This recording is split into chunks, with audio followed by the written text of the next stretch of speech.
Okay, welcome everybody to our regular meeting of council. I'd like to start by recognizing that we are hosting our meeting on the territories of the Sechot and Hoopachesit First Nations. And we have an agenda in front of us. Are there any late items identified by council? Seeing none. City Clerk, any late items?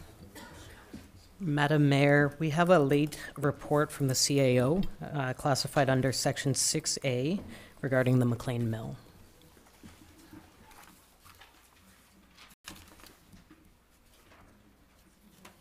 Okay, thank you. Would somebody like to move adoption or approval of the agenda? So moved, Madam Mayor. Second. All in favor? Carried. And we have minutes from the regular meeting of council held at 2 p.m. on February 11th. Would somebody like to move adoption? So moved, Madam Mayor. Second. Second, Madam Mayor. Any questions or comments on the minutes? Seeing none, all in favor? Carried. Okay, that brings us to public input period, which is an opportunity for members of the public to address council on topics of interest. Come on up, Mr. Douglas. So you'll have 3 minutes to speak. As you know, please introduce yourself and state your name and address. Thank you. John Douglas, Port Alberni. We were hoping to have a delegation, but there's no time for that because you folks are so busy. So we're just going to do a 3-minute blurb on a project that the Shelter Society is working on. And then we'll make information available for anybody should they want to follow up on it. We have a fantastic project going with the Shelter Society to do with helping bring back agriculture to the community through the efforts of a local entrepreneur. We have land. We've developed a partnership with North Island College. And I've got a young gentleman here by the name of Guy Langlois who is going to go into some detail about it. We've placed a brochure on each one of your desks and we'll distribute it to the audience. And thank you very much for your time. Thank you. Thank you, John. Thank you, John. Hi, yes, I'm the farm manager for the Port Alberni Shelter Society, and we started a farm project last year under some funding from the Government of BC Rural Dividend Fund and a small grant from the Vancouver Foundation. We recently got awarded some more money to run a market gardener training program that will start in March 18th and run till November 18th. We look like we have a full cohort of students that are registered the program at presently, but I have room for 3 more youth.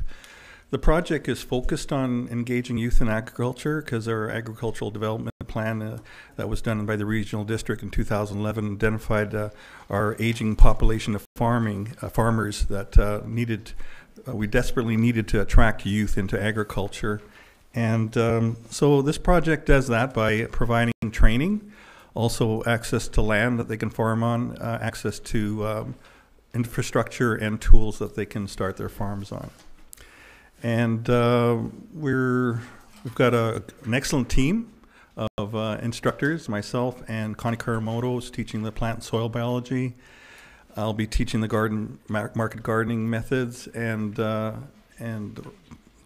Ron Hubbard will be teaching the business management. Hogan, sorry, got the wrong name. Hogan will be teaching the business management courses.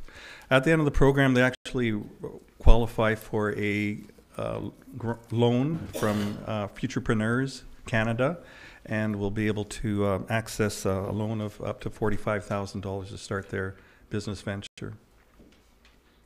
I guess I'm under time.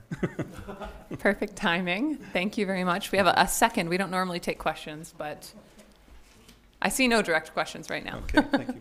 Thank you very much. I got a quick question. Okay, Ron. You say you have a full cohort of students. How many is that? Well, it's a small group. We've got funding for 12 participants. Right, presently we have 10. I'm just screening a few more that they're about half over 30 of the students over 30, and we're still looking for more youth to bring into the program. So if you know anybody, please tell them to contact me. It's free. We have full funding for the program. So that's an excellent opportunity. Great start. Thank you. Thank you very much for coming and sharing. Thank you. Would any other members of the public like to speak? Come on up, Mr. Ambrose.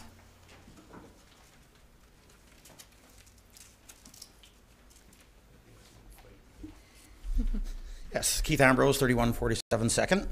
And if I was 20, I'd get in that gardening program in a half a second. I'm land sitting for a neighbor, and he's inquiring. He doesn't hear anything about the Arrowview Hotel, so he just wanted some kind of update. I thought maybe I would ask on his behalf if there is any news, any timing. CAO, do you have a second to give a brief comment on that? Madam Mayor, we can, when Mr. Ambrose is done, maybe it'd be appropriate if he may have more questions, or did you want to have a back and forth? No, my friend and neighbor who I'm property sitting for, I think he's interested in the property down the road, and he just wanted some kind of a news update. I think that's it. Sure, we can provide that. Okay. Madam Mayor, we have made progress on the Arrowview. It has been relatively slow in some eyes. It is an extensive project to take on. We need to ensure the building itself is safe for remediation, so for demolishment. I am in contact with the current owner, and we are arranging inspections in the next week or so with an engineering firm as well as a hygienist to come in. Once we have that report, we do plan to move forward in providing council a report and an update on exact estimates for cost and next steps moving forward in the tender process. Okay, thank you very much. Thank you, that's Mr. all. Ambrose. Thank you. Would any other members of the public like to speak?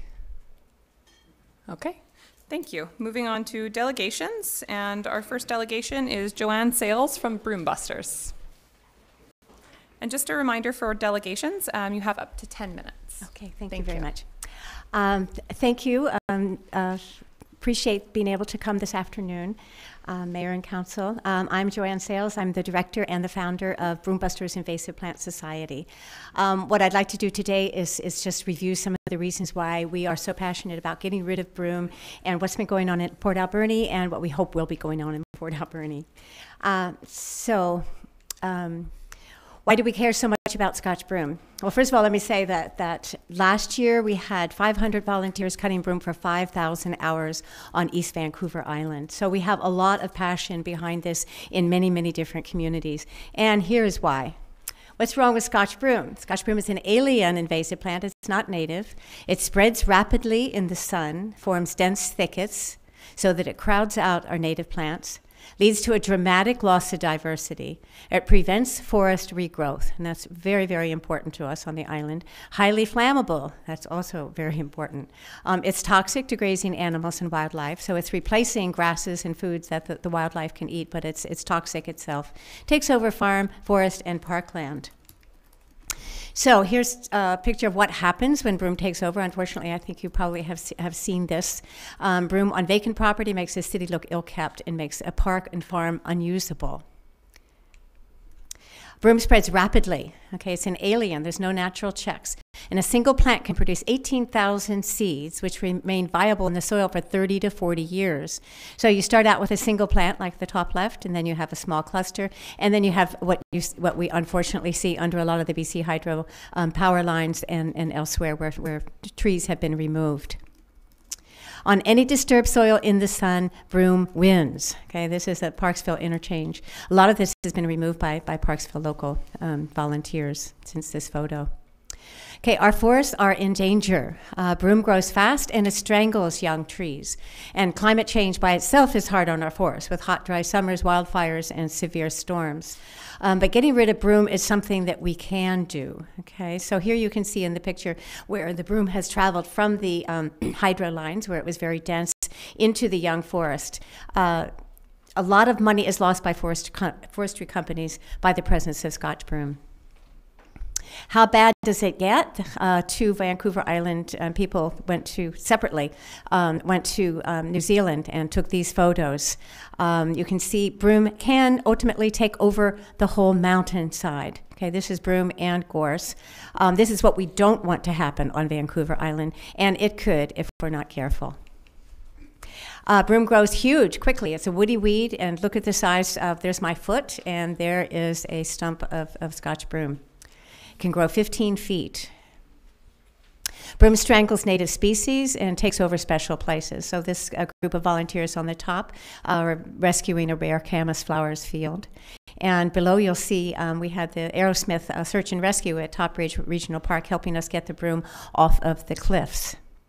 And there's an area here where I think we need some search and rescue. As you drive in on Rogers Creek, I think we need some help on that cliff getting rid of the broom. Okay, here's the biggest problem that we face. Scotch broom is a volatile flash fuel. Okay, this photo was by the fire chief in Powell River. And if you look over to the right, you can see a fire truck and a man. That shows how huge this fire is. And this was just Scotch broom. Apparently, when fire hits Scotch broom, it's like pouring kerosene on the fire. So to quote Terry Peters, the fire chief, Scotch broom is a volatile flash fuel. It will increase the wildfire's fuel load, escalate the fire's intensity, compromise fire situations, and make fires more difficult to fight. A director who was helping to fight with the Nanaimo Lakes fire said that the Scotch broom made it much harder to cut. And you can see from these photos on the left, this is not dead broom that you're looking at there. That is just what happens in the summer. The broom becomes dry, it's flammable, it's brittle. And brutal. So broom on utility corridors creates an easy path for fire to travel across the island. That's something serious concern. Okay, here's two myths we started off with in 2006. One is that we cannot stop broom. That's not true. People were cutting it wrong. They weren't cutting it wrong. They were trying to remove it the wrong way. You don't want to dig out the roots. You don't want to disturb the soil. You want to cut the broom in bloom at ground level in the spring, just before the summer's dry heat. Then the roots will die and the plant will die, and you'll have a ground cover so that the seeds won't germinate. If you pull it, you disturb the soil. If you poison it, you kill the ground cover. So this works. We've proved it again and again. The other myth is that broom is naturalized, and that also is false. Broom will continue to take over until we see what we saw in the mountains from New Zealand. Okay, so now communities and residents are taking action. So this is a list of all the communities that are partaking in or using this strategy since 2006. Port Alberni was one of the first. Port Alberni was 2008. There was a few years in the middle where it didn't happen, but it's one of the earliest communities. Again, 500 volunteers, over 5,000 hours. Okay, so I wanted to give thanks to one of the groups that's been doing a lot of broom cutting, and also their piles are tremendous to look at. So here, if you've noticed that the SPCA now has no broom on it, so you can look at the pictures there at the bottom left. That is a huge pile of Scotch broom. They're also working at the Greenway Cemetery and the Rogers Street East. Here's some more pictures of how much broom you can cut and how big it is. Apparently there were 4 dump truckloads taken out of the SPCA. Okay, this was last year. We started working on the Port Alberni's Visitor Center, and there were more volunteers last year. I'm very enthusiastic about what's going to go on this year. I think we're going to make some big progress. The other place that we worked on was the Rogers Creek, so just going down the road towards the hospital. So we removed a lot of the broom that was there, and there were some removed in these other locations. We've been working at the hill next to the hospital, but now it appears that blackberries have taken over, so we don't have to cut any more broom. Okay, so here's the key strategies of broom busters and why we've been successful. Cut broom in bloom, cut with loppers at ground level in late April, May. Do not pull, do not disturb the soil, no need for poison. Containment, go after the advancing edge and new infestations first. Don't go after the densest areas, but get it under control. And then stop the spread, so that means create shade or preserve trees and ground cover. And cooperation, just support your volunteers, and we appreciate the fact that Port Alberni has supported broom busters. So this is some photos of the utility lines going through our forest area. You can see all the broom that's there. As soon as those forested areas are cleared or cut, the broom is going to move in. So this is of great concern because we don't want to end up like New Zealand. So the 3 greatest threats to biodiversity, number 1 now has jumped up from non-existent to number 1 is climate change. Number 2 is development, and number 3 is invasive species. So this is not a cosmetic issue when we go after broom. We might not like the looks of it, but really it's a health issue. It's the health of the ecosystem. And why do we cut the broom? Okay, for future generations. You'll see this, that the young high school student buried himself in broom. And he's like reaching out saying, you know, please help. we don't want an island full of broom. So what we would request of Port Alberni for this next year, actually, as I was just driving in, I saw that the piles were not picked up from last year that we had cut in, at the visitor center. But I really think that was a communication breakdown. So we'd like to have better communication with whoever would be in charge of picking up the broom that is cut. Also, we'd like to be able to put up, you know, maybe 6 signs just during April, May, so that people know what's going on. It's hard for, you know, people might hate broom terribly, but they don't know that there's actually a group that they could join and they could participate and that they could get started in their own neighborhood and community. And Broom Busters is happy to support with tools and information and signs. And anyway, so we are here to help and invite participation. And as always, we need more volunteers. So thank you. Thank you very much. Council, any questions? Councillor Paulson? Just in your photos from New Zealand, it only grows on the sunny side. No, it grows everywhere because there's you know, it would have to be really deep shadow to have nothing grow. Because the backside of those mountains, there didn't appear to be any broom at all. But well, I think some of the trees had not been cut. Yeah. I think that's what it was, is where the trees had not been removed, the broom didn't grow. Thank you. I have to ask that question of the people that were there, but as far as I can tell from the other photos that I looked at, it's like everywhere. Yeah. Councillor Solda? Yeah, Madam Mayor, I'd like to make a quick motion that the Broom Busters work with our staff regarding the communication and also to do with the signs. Is there a seconder? Okay, and just one important piece to note here is that some of the areas that have been where the broom is are outside of city limits, and so I think our staff may need to work with regional district on that as well, but we can be the point of contact, which is great. I mean, we definitely want to provide assistance. We just have to make sure that we're working with the appropriate body. Great, thank you. Like I said, we do have more areas, people speaking up from different areas around or in Port Alberni that we want to support. For sure, that's great. So. Any other questions, comments? Okay. All in favor? Carried. Thank you very much for coming today. Much. Appreciate it. Yeah. Okay. And number 2, come on up, Mark. And Ellen. Welcome. Thanks. Okay, Madam Mayor and members of council, thanks for having me and let us speak on behalf of the community action team here in Port Alberni and some of the work that we're doing. So jump right into it. In April 2016, the Provincial Health Officer declared a public health emergency under BC's Public Health Act in response to an unprecedented number of opioid poisonings across the province. In 2018, the province invested $1.5 million in community action team grants to support communities identified as having the most urgent need. Port Alberni was one of the 18 initial teams to receive this one-time funding of up to $100,000. So who we are. The Community Action Team in Port Alberni is a community-led initiative and includes community members, people with lived experience, and representatives from community organizations, Indigenous organizations, health authorities, and local government and business. Organizations such as Seltra Society, ACAUS, ADAPS, Friendship Center, New Leaf, Canadian Mental Health, Island Health, First Nations Health Authority, BC Ambulance, RCMP, and interested members of the individual public and partners. So our doctrine for the Community Action Team is that every person has a family, a story, and a future. We help keep people alive so positive change can happen when they are ready. Substance dependency is a chronic relapsing condition, and treatment is available. We all share responsibility for keeping members of our community safe. So the Community Action Team aligns itself with the principles of harm reduction. Harm reduction is an evidence-based, client-centered approach that seeks to reduce the health and social harms associated with addiction and substance use. Some of the misconceptions of harm reduction are that they enable activity or keep people dependent on using substances or from abstinence.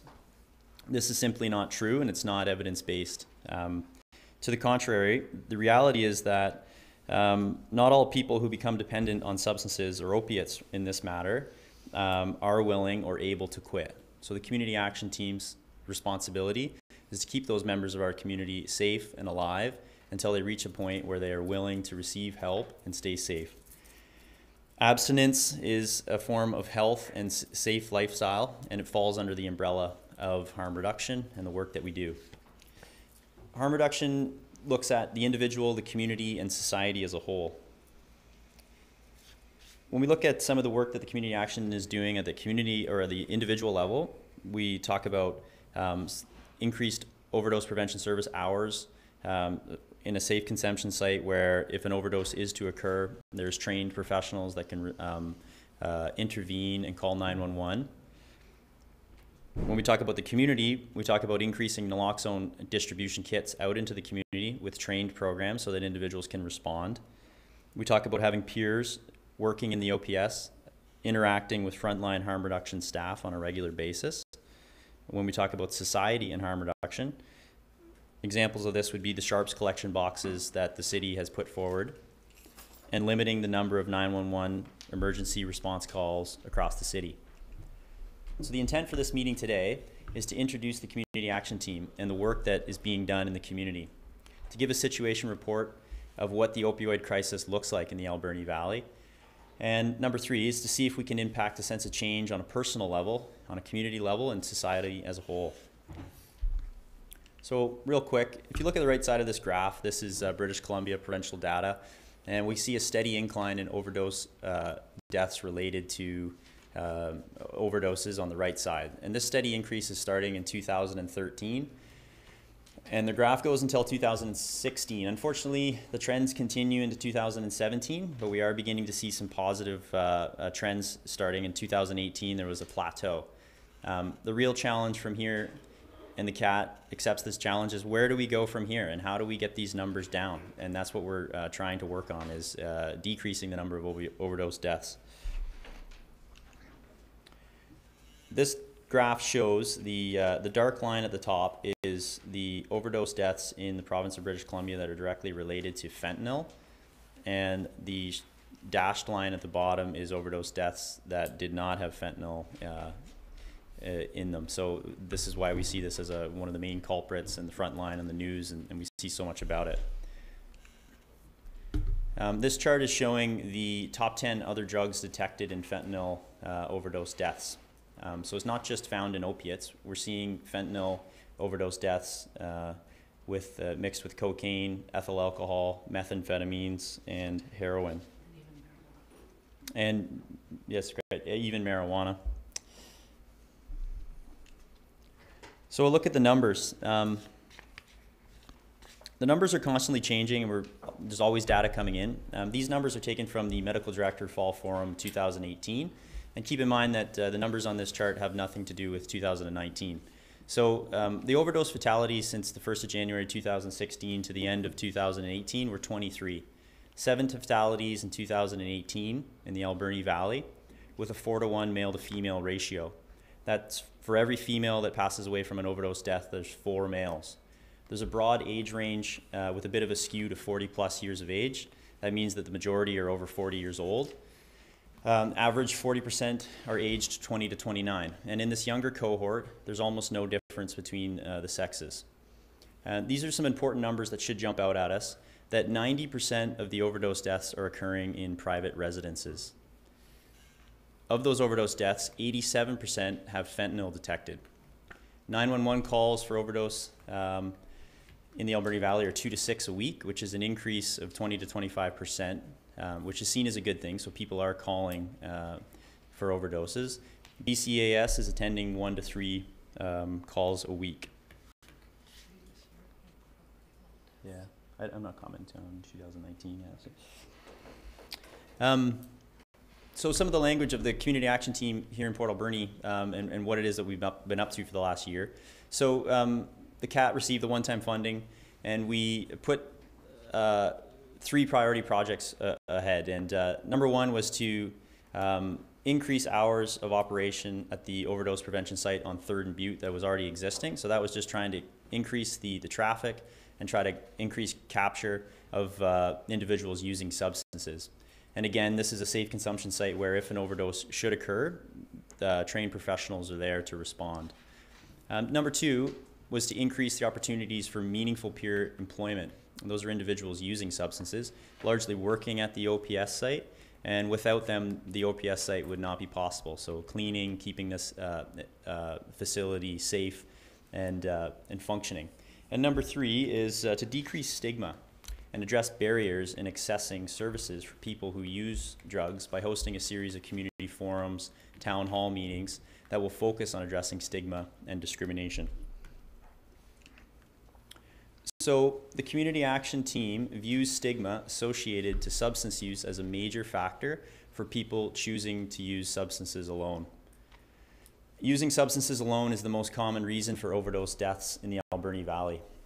The community action team, Port Alberni, hopes to address issues of stigma associated with substance use, and thereby increasing the overdose prevention services that are already in place and promote principles of harm reduction. So what is stigma? Stigma is the negative stereotype, and discrimination is the behavior that results from this negative stereotype. Stigmatizing language contributes to shame, isolation, and risk-taking. Reframing language when talking about people who use drugs is key to reducing this stigma, increasing trust in healthcare, and in essence, saving lives. So we talk about people first language on the community action team, and this refers to the person first before describing their behavior or their illness. It pays respect to the person's individuality and recognizes the condition and illness not as a defining characteristic. So an example of this would be reframing the way that we are approaching this condition, this problem, and we're not labeling everyone as addicts or druggies. It is, no, it's a neighbor who uses substance. It's a friend who has a dependency to opiates and so forth. And healthcare has taken this on, and it's largely from a harm reduction principle. And what we're beginning to find is that it reframes the way we look at these issues, reframes the way that we look at individuals first, and then we take a case-by-case approach and work with each and every person.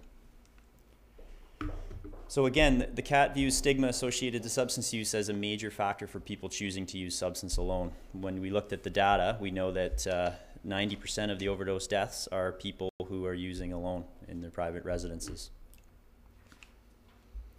So making a difference. Here are 7 things you can do to reduce prejudice and discrimination against people with substance use problems. Number 1, know the facts, not the myths. Be aware of your attitudes and behavior. Choose your words carefully. Educate others. Focus on the positive. Support people, and include everyone. Some of the work that we've been doing so far on stigma. So we've been actively engaged with the community through newspaper articles and online articles with the Alberni Valley News. And we've hosted a public information session last month on the 31st with a number of speakers from the medical health officer, RCMP, BC Ambulance, and so forth. And we're continuing to give presentations such as this one and to other community groups and community influencers. We have a save the date on the 27th, so Wednesday night at Char's Landing. We're going to be showing a film and having some questions and answers, sort of a discussion with the audience. And a lot of these topics are going to come up, the issue of community-based care programs and harm reduction principles. And the film is based out of Vancouver, so it's very much applicable to the British Columbia situation here. Any questions for me? Thank you. Councillor Haggard. Thank you, Madam Mayor. I think the public has to realize that a lot of these people that have issues, they're not druggies or addicts. They're actually people, a lot of them who have had surgeries in the medical profession, their doctors prescribe painkillers and they get addicted. Is there any initiatives on trying to retrain the medical profession not to prescribe these opioids to people? Or is there alternatives out there that they can prescribe? Yes, yeah. The medical health professionals have very much recognized that we're coming out of an era where opiates were largely prescribed for pain management. And some of these topics are going to be in that video we see tomorrow. And the medical health community is very much changing that and going to alternative forms of pain management and working with those. And I think that there's also a sense of responsibility from the health professional side, and that we want to try to see if we can work collaboratively to work with these individuals that have now a dependency to opiates. Thank you. Councillor Corbeil?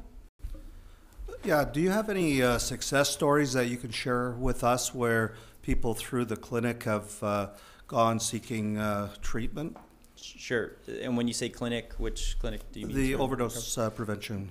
Sure. So the overdose prevention site was existing prior to the CAT, and the CAT augmented funding to increase those hours. And the overdose prevention site is through Island Health, and the Port Alberni Shelter Society is working with that contract. So it's seen as a gateway for services from the side of Island Health. So there are professionals that work at that location that are more than capable to facilitate mental health and addictions counselors, refer to medical care such as going to the hospital, and so it's sort of the beginning of a process, and that's how we look at it, is truly a gateway to the healthcare system. Sure, and yeah, so then there's a huge breadth of sort of resources and interventions that are applied, and when an individual is ready and wishes to take on something such as substitution therapy for an opiate dependency and get off street use drugs, there is something called opiate antagonist therapy, which is like truly just a substitution for drugs. And one of the physicians or doctors that works on the community action team, Dr. Clellan, works out of Oceanside, and she's a strong advocate for this program. And we have people with lived experience that are currently on small doses of an opiate that maintains their levels, whereby they don't need to go and acquire a street illicit drug supply. And that service can be initiated through centers such as the OPS, whether it be the education component, the referral component, and so the success stories are, yes, they're there, and they're part of our team. Yeah. Thank you, Councillor Paulson. I just wanted to comment on one of your speakers at the forum on January 31st, and it was a mom. Yeah. And really, what that brought home to me was, I mean, you look at the situation, and we kind of single out the individual, and we don't see the personal trauma and tragedy within the families. And she certainly brought that home. And that lady could have been my mom. I mean, so it's all walks of society that became very apparent that night, and it became very personal. That it affected so many arms of her family and her obviously profoundly, but I think we have to look at the overall social impact, and that her story brought that home to me. I was actually had a tear in my eye listening to her and just understanding what it means to families, not just the individual, but families and people around it. So I thank you for that. Yeah, you're welcome. Councillor Poon. I just wanted to comment that I really support what you're doing, and I really do like the approach that you're taking with this, and I wanted to ask if, for the general public information, if you are offering Narcan training to the community. Yeah, we can facilitate that, set that up. We work with a number of other teams that offer that service, and we're a bit busy these days, but we're more than happy to set that up, and the training programs are in place. My email is on the board here, and you're more than welcome to get a hold of me, and I'll set that up for members of the public. I guess maybe this is a good segue, but we are working with other programs. One of the success stories coming out of Port Alberni was the unit chief of British Columbia Ambulance Service was the first to sort of push this incentive where he could give Narcan out to community members who just asked out of the window of an ambulance. This was seen as a success, and it was later adopted by the entire province, and it was started here. The same thing, these Narcan kits are being distributed out of centers across town, ACAUS and the OPS site. And what we're trying to do here is just really increase the capacity to have Narcan in the community, that if an overdose occurs, that we feel comfortable intervening. If you don't feel comfortable, we offer training programs, and we just really want to try to work with our 911 systems. We're not taking away from these patients that obviously need to go to the hospital and get further medical supervision, but it's a start, and we're happy to refer it. So thanks.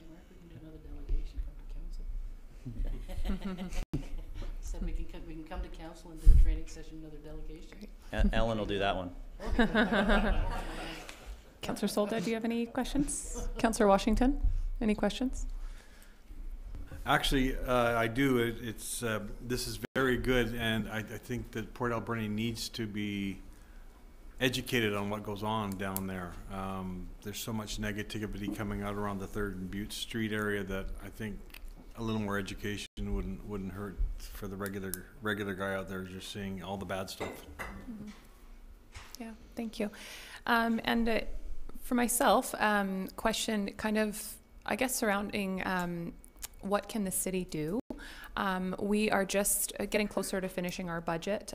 One of the biggest priorities we've had in conversations around our budget has been public safety. And I think from the city's perspective, we usually look at public safety and look at the policing side because that's what we have more direct control over. But are there other ways that we can, public safety, mental health, addictions, it all kind of, rolls together. Are there ways that the city can assist that you can suggest as well for us to consider? Yeah, I think that like again, the community action team aligns itself with the principles of harm reduction. And in the video tomorrow, one of the subject matter experts on this topic says that we're not going to arrest our way out of this problem. And so in the cities, there are programs with mental health and addictions teams that are out on the street, and they're integrating those services for patients, and in essence, trying not to have people slip through the cracks. The community action team, in a way, was a method of creating a community-led team to create a program that was for the communities. And what I mean by that is we recognize that we can't take a carbon copy of the city of Vancouver and just put it onto communities. So this initiative was largely a pilot project, and we take back what worked, what doesn't work. If the city would like to suggest what you view as something that could work inside this community, the community action team is more than happy to work with you on that. And we're going to be meeting for our year-end community action team roundtable. We're going to collaborate on what ideas are working, and I think that there are examples in other countries, in other areas of our country, and even in this province that are working in a manner that you're talking about. So, one of the mental health and substance teams that comes to mind is the ACT team here in town, and it might just be a matter of lobbying for more funding from the medical side to.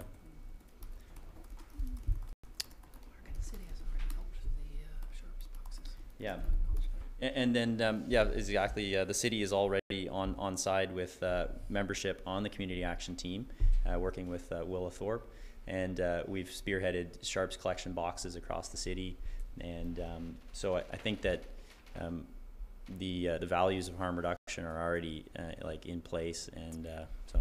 Great, thank you. Yeah. Any other questions or comments from council? Okay, thank you very much for being here today. We appreciate it. Okay, and our final delegation. I see him back there. Mr. Kruger, come on up.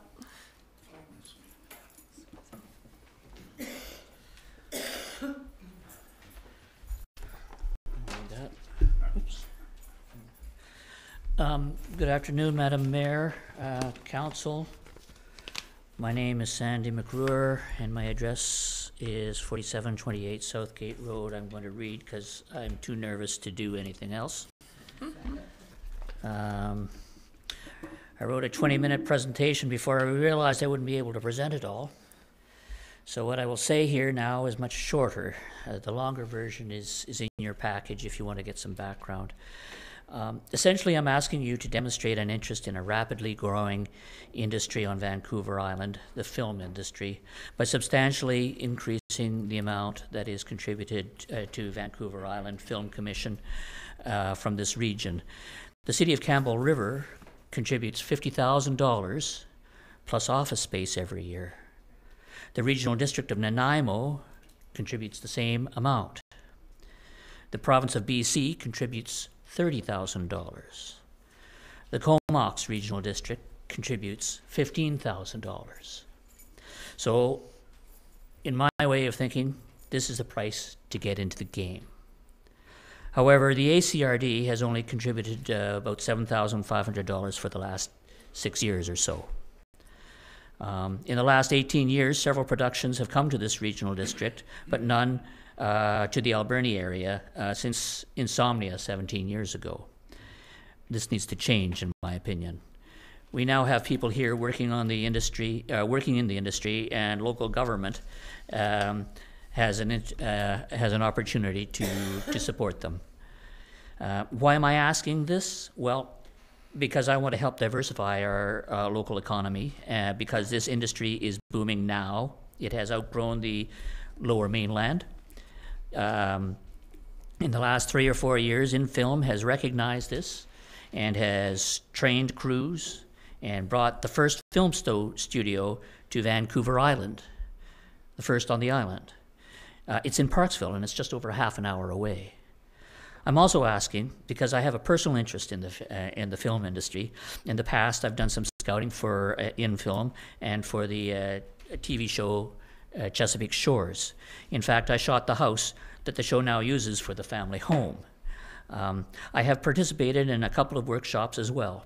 But I want to be clear, I'm not looking for work here.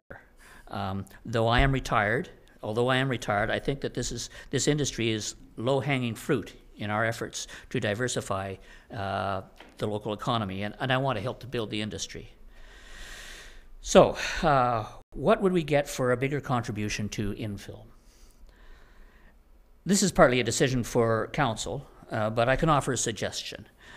Fix up InFilm's online catalog of film locations, especially in the Alberni Valley. I can point to numerous errors in it. It is also badly outdated in places. Some of the shoots were also done in poor lighting conditions, cloudy skies, or even rain. And some are just not in the catalog yet. If there is time, I can take you through some of the examples on the screen. I've given them to Flynn, is that right? Okay. This problem was acknowledged by InFilm in a presentation to the ACRD 3 or 4 years ago. So in asking around why the Valley sees so little benefit, I can see a few answers. First, there's an accommodations issue. There's competition between sports teams and film crews. There's also the quality of accommodations. A film crew for a major production can be up to 200 people. They expect excellent conditions. Smaller budget firms may not be as fussy. Then there's the cost of getting these people and equipment here. There has to be enough filming needed to make moving everybody here worthwhile. The perception also plays an important part of the decision. I think really we're typecast in a gritty mill roll town, as in Insomnia. Although parts of our town certainly fits this role, other parts, and in the valley, may be overlooked by InFilm and producers. We need to show this to them. The database is an excellent way to do this. Another way is to provide a tour of other looks this area has. Convenience has been another barrier. Although we have many forest and mountain scenes, and largely that's what films come here for, many of the shots in commercials, documentaries, and film and feature films end up in Campbell River area because so many of these kinds of locations are out the back door of the InFilm office in Campbell River. So local owners also have to do their part. Business owners also have to do their part. I think many of them are not aware of the possibilities. So I'd like to suggest that the Chamber of Commerce and the local government invite Joan Miller, the commissioner, for a visit and give a talk at an evening dinner to explain what businesses can do to accommodate the industry's needs regarding building supplies, catering, cleaning, catering, toilets, security, costumes, set decoration, and a bunch of other things. So in conclusion, I don't want to see us miss this opportunity.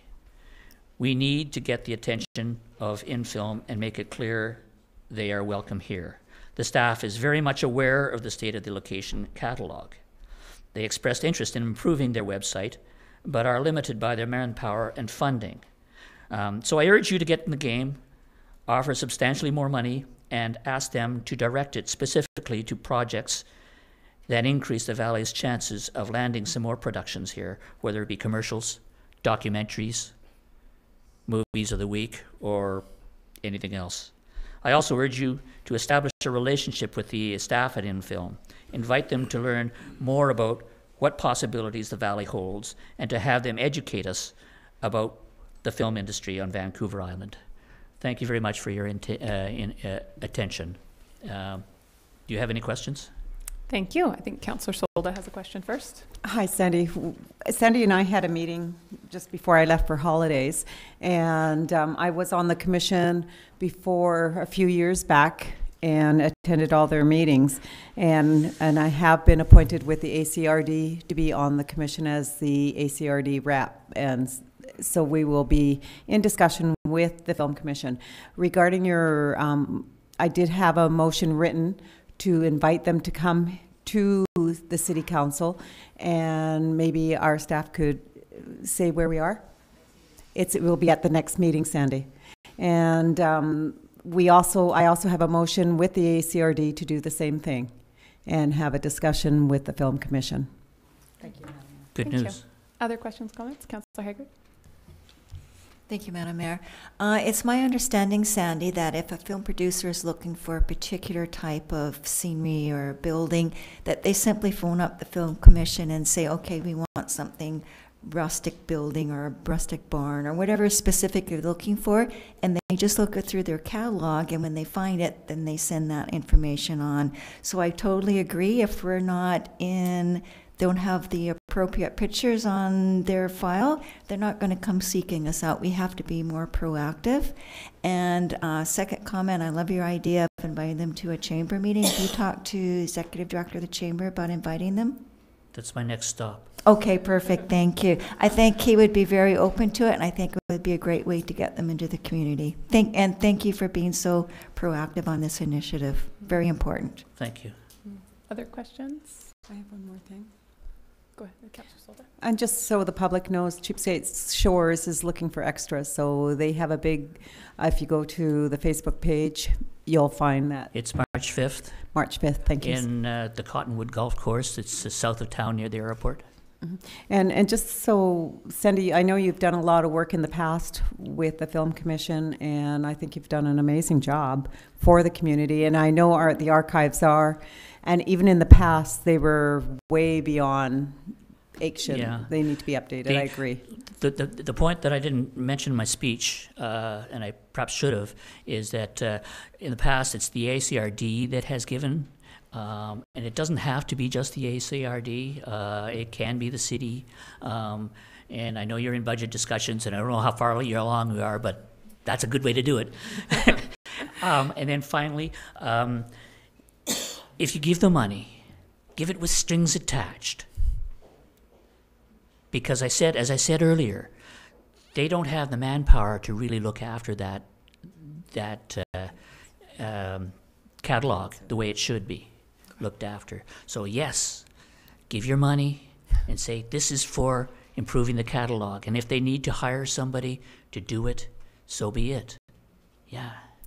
Councillor Solda, do you have another comment? Yeah, just one more comment about the funding, Sandy. Is the ACRD, part of that funding is from us, and in the past we have had strings attached, and we will certainly bring that forward again. Excellent. Thank you. Thank you very much for your time. So just a few comments. Few comments from me. So thank you for bringing this forward. I did want to let you know that there is a small group of people working in the community who have kind of put themselves together trying to bring the film industry to town as well. I attended one of their meetings a couple weeks ago, and they gave some suggestions of what they feel the film industry wants to see from our community to make them consider us seriously. So that was a great start. I've had a conversation with the CAO just with the general things that they had mentioned and possible scenarios. And I know our CAO has some insight in the industry as well. And so I think there's definitely an interest, and this is on our radar. So I would suggest that we bring this to our strategic planning to talk more about. I've had extensive conversations with the mayor of Ladysmith as well about the benefits that their community has seen from the film industry. So certainly, it's not to be taken for granted. This industry can certainly provide a huge amount to our community. And I think that's all. I'll leave it at that. But I'll put you in touch as well. I'll send you an email linking you to the people who are working on this as well, because they'd be a great point of contact for you also. All right. Thank you very much, Madam Mayor and Council. Thank you. Okay, we have no unfinished business. So moving on to staff reports and accounts. Councillor Washington. Thank you, Madam Mayor. I move that the certification of Director of Finance dated February 25, 2019 be received in checks numbering 143141 to 143237, inclusive of payments of accounts totaling $1,440,058.70 be approved. Is there a seconder? Second, Madam Mayor. All in favor? Carried. And item number 2 from the City Clerk, the Alberni Valley Community Forest Corporation and Legacy Committee history. Come on up. Thank you, Madam Mayor. This is a different position for me to be in. Nobody likes to stand up there. Yeah, I know. It's very different. So there are several reports on your agenda today related to community forest. The first one is in response to Council's request for information regarding the history of the Legacy Committee and its terms of reference. So the report actually provides background starting from the establishment of the Alberni Valley Community Forest Corporation, which actually was established in 2009.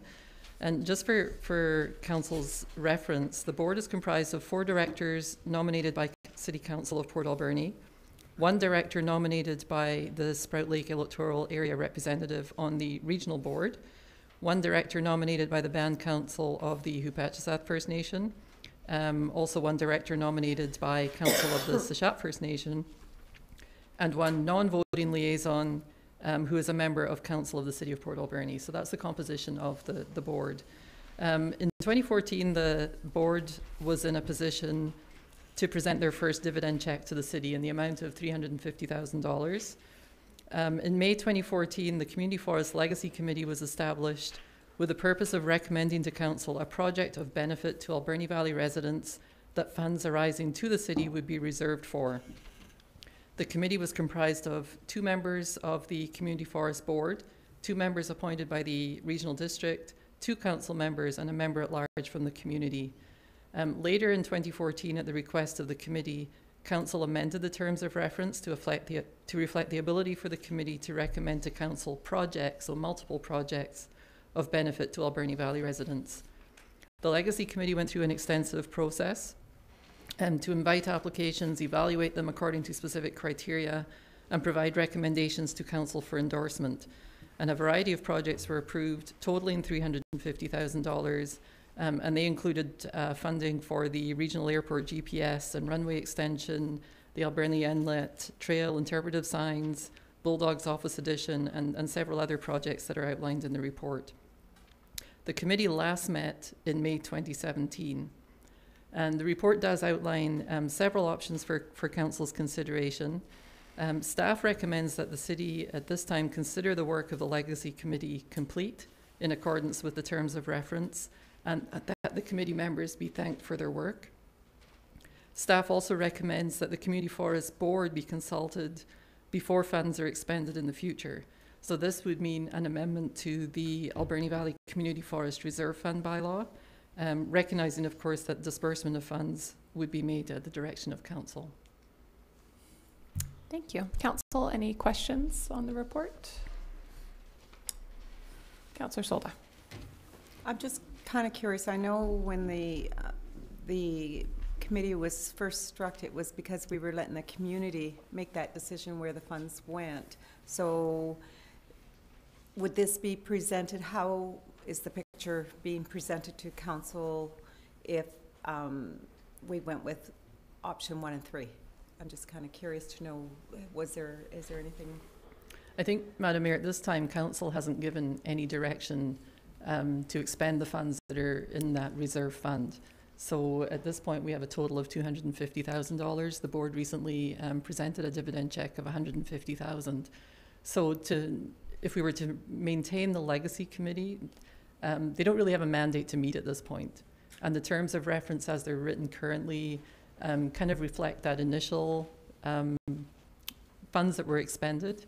And to look at the terms of reference now, it would seem that they don't make a lot of sense.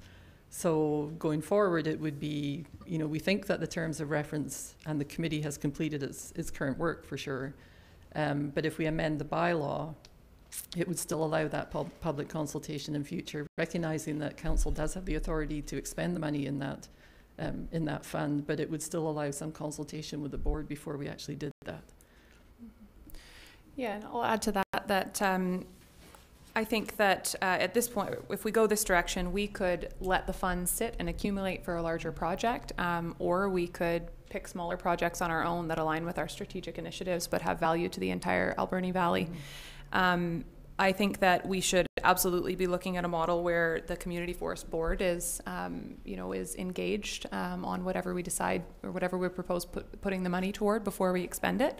But I think I've always felt a bit like adding another committee to determine where those funds go is a little bit awkward because it doesn't necessarily align with the goals of council. So we're sort of adding we're adding another body to make the decisions of funds that at the end of the day are city funds from the Alberni Valley Community Forest. So I definitely support the recommendations that have been made because it gives us the opportunity and a step to engage the board before we finalize decisions. Councillor Haggard? Have you had discussions about this recommendation with the Alberni Valley Forestry Community Committee? Are they okay with this idea or proposal, or have you had any discussions with them? Our CAO and myself met with representatives of the board just recently to talk about partly this and partly, which is going to be your next report on the agenda, about the small donations program. And I do know that Mr. Sears, the chair of the corporation, is in the audience today. If you did want to engage him in conversation, he is aware of these reports. They received a copy of them last week. So, yeah. Okay, Councillor Paulson. I sat on the Legacy Committee when it was in force, and we haven't met since the distribution of funds. It was a great process. The qualifications were well spelled out for what could qualify and what couldn't qualify. But I think with the recommendations here, it still opens the door for public input on what groups or what areas of the city that they could be applied for. And if you just want to expand on, the funds cannot be used for that's in another report for that's operating coming, but expenses. essentially it's, yes, for the city, yeah, it's for projects benefiting the Alberni Valley residents and can't be used for city operations. Yeah. Any other comments? Councillor Solda. Madam Mayor, I'm going to support this because we're going to do some consultation as we go along with the board, and that would be the one big reason why I would support this. Sure. Okay, and just because Mr. Sears is here, I'll just ask if Jim, if you have any comments or anything you want to add to the conversation, you're welcome to come up. And you do have to come up, but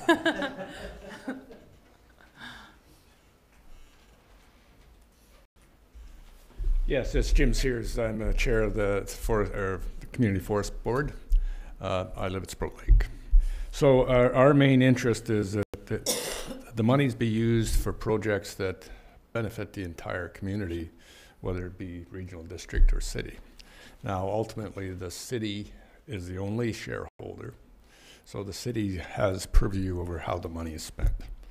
But I think if we were involved and we were able to involve other people from the greater community, in fact, we have directors who live in the Cherry Creek area, a couple of us from the lake, out at Sprout Lake. So I think we could have a reasonable consultation.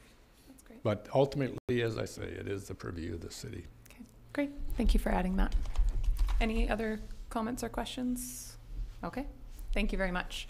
So, Councillor Washington, would you like to make the motions? Thank you, Madam Mayor. I move that the Council for the City of Port Alberni consider the work of the Community Forest Legacy Committee complete and provide letters of thanks to its members. Is there a seconder? Second, Madam Mayor. Okay. And seeing no questions, all in favor? Carried. And we missed doing the receipt of report as well. So go ahead, continue. Do you want me to go up or down? Up. That the report from the city clerk dated February 9, 2019 be received. Seconder? Okay, all in favor?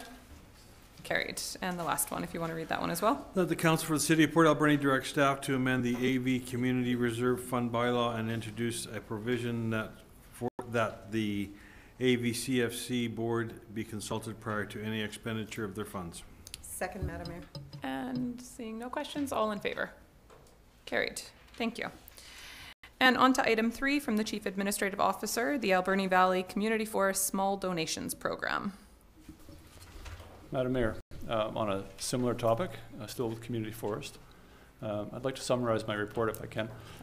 At a recent regular meeting of City Council, the Alberni Valley Community Forest expressed the desire to enhance their awareness in the public. The public isn't aware as much as we'd like of the community forest and what the community forest does for the community. So one of the tools the community forest suggested to enhance their public profile would be a small donations program. And the community forest suggested that up to $24,000 be allocated annually from what would be dividend to the city and be directed to a small donations program. So as the city clerk mentioned, she and I met with representatives of the community forest and had discussed this topic as well as the previous one. And a couple of the challenges that we identified to the community forest themselves, delegating funds to the community, were that a program administered separately from the city by the community forest could potentially conflict or overlap with the city's community investment program. And that may be a challenge, may be a problem for the city. Another challenge that we identified was that if the community forest was to develop their own small donations program to be administered by themselves, it would require terms of reference set or influenced by council, and that there would need to be some sort of reporting mechanism through council to the public for where those funds went and given that they're public funds, to ensure for transparency and allocation of public funds. So in having those two challenges in front of us, we came to one solution is that we develop I'm going to look for the term I think I used in my report, is a community investment program, Alberni Valley Community Forest Stream. So essentially task the city's community investment program, which is highly successful for the city, I would say. Task them to run a parallel but separate small donations program, allocating an amount of funds determined by council on an annual basis to eligible applicants. And so what I've suggested in my recommendations is that that the city develop a community investment program Alberni Valley Community Forest Stream to be managed by CIP. And I've left, if you look at the recommendations, I've left the dollar amount blank. That is, I would suggest that is something that council should discuss and decide upon. And that those funds come from the city's Community Forest Reserve Fund. So just to be clear, the money wouldn't come every year from the community forest. The community forest would continue to provide dividends when they have surplus funds, dividends to the city. The city maintains this fund, and whatever amount the council determines be drawn from that account annually. So that reserve fund would function as basically a pot or a reserve from which that amount could be drawn annually. And that would do a couple of things for us. If we had a year when the community forest did not have excess funds, that would enable us to draw from that reserve fund in those years, and it would be replenished in future years when there was a dividend. And it would also take out of the challenge, what if community forest wasn't ready or the timing wasn't right for them to allocate funds. This way the city could allocate on the city's terms or on CIP's terms, and the money would they'd just pull from that pot. It would be administratively simpler. And further to the recommendations that eligible applicants would need to meet all criteria already established by the CIP and provide a benefit within the Alberni Valley, which is the terms of the community forest dividends. And that any donations made under that program would be clearly acknowledged as funded through the Alberni Valley Community Forest for the purposes of raising the profile of the community forest. Madam Mayor, I'm happy to answer any questions. Thank you. Council, questions? Councillor Corbeil. Would it be possible for the Alberni Valley Community Forest Board to be consulted by the Community Investment Program on this stream, similar to the previous report? I'm going to defer to Director Thorpe on that question because I just don't have familiarity with the CIP program.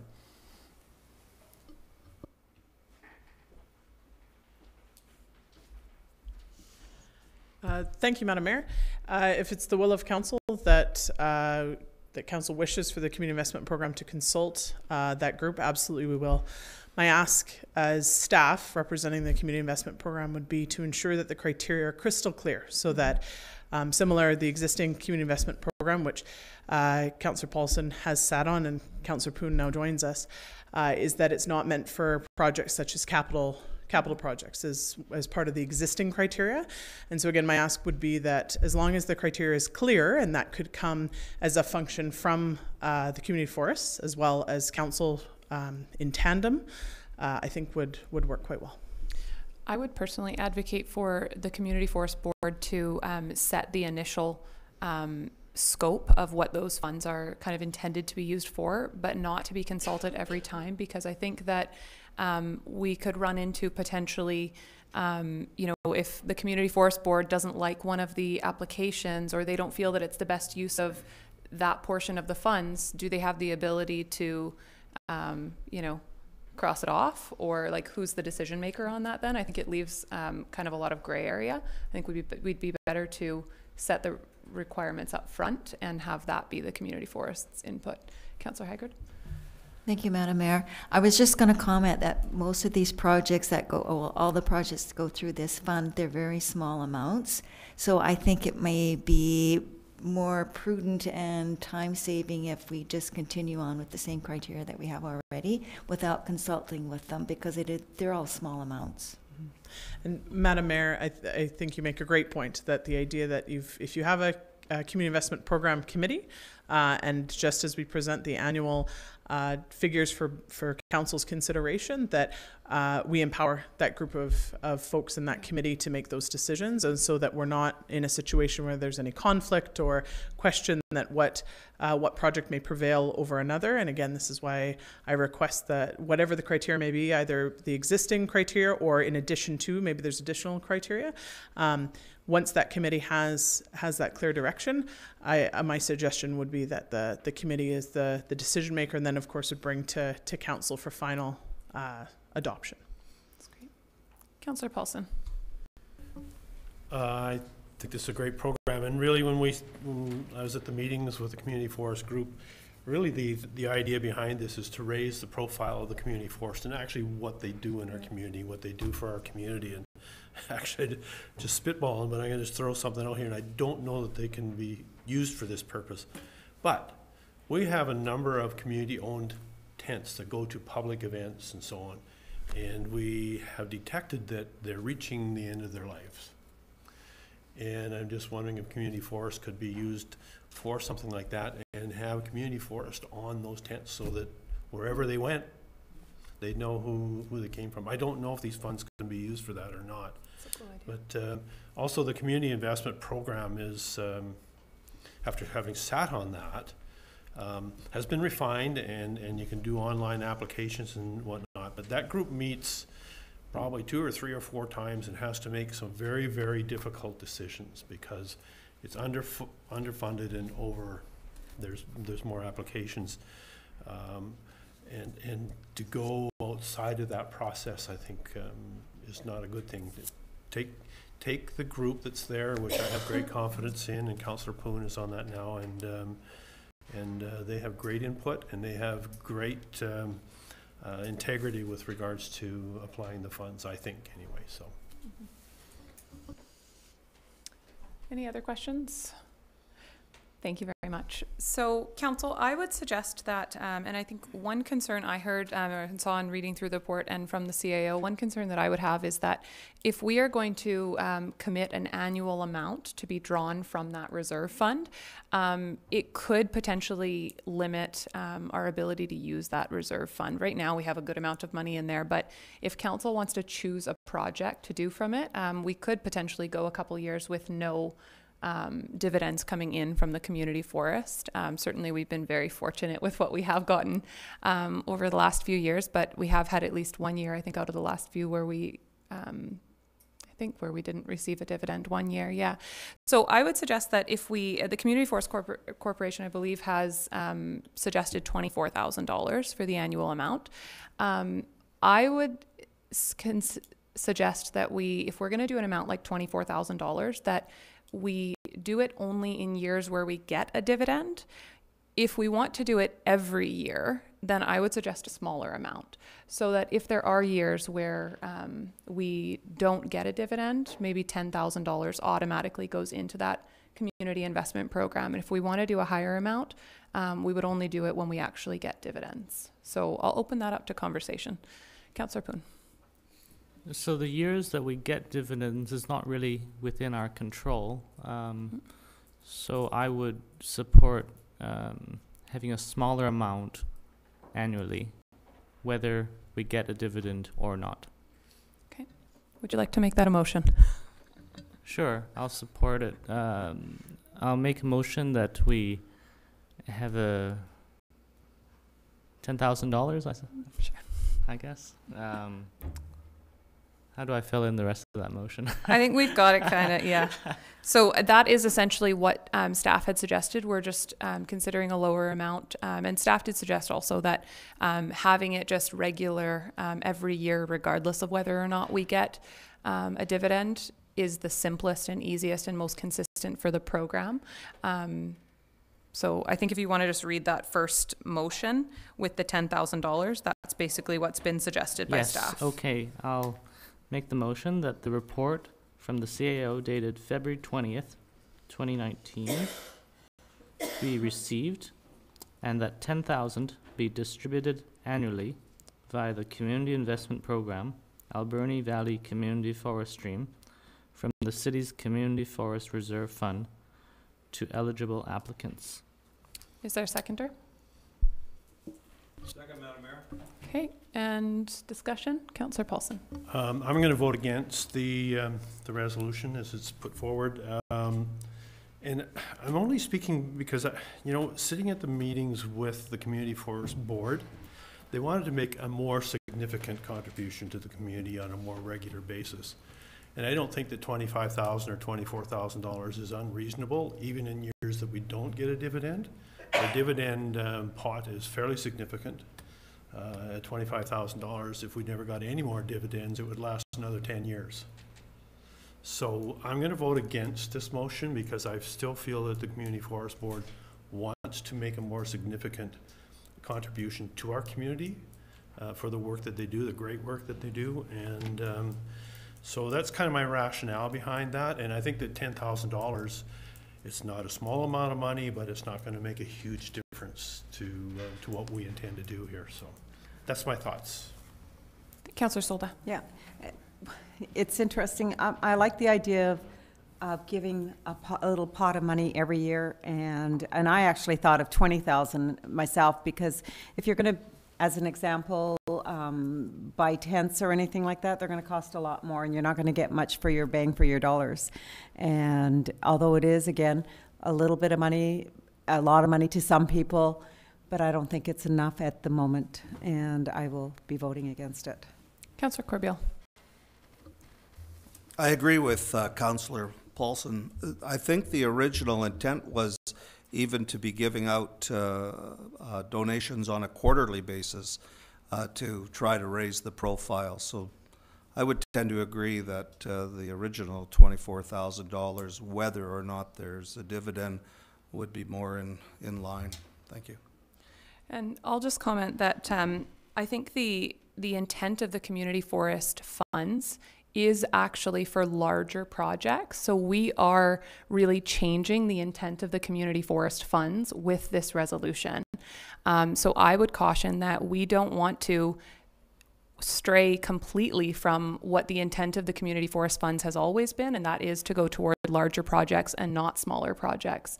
I agree with the intent behind creating a small donation fund, raising the awareness. I think that adding to our community investment program and letting groups who receive that know that it's coming from the community forest has a lot of value, but this is really not the intent of community forest funds. So that's why I would support this motion that it be $10,000, because, you know, we don't actually, like Councillor Paulson, you made a good point that if it was $25,000 for the next 10 years, we wouldn't run it dry, but this is not the intent of those funds. The intent is for a larger project. So I think it's important to remember that as well.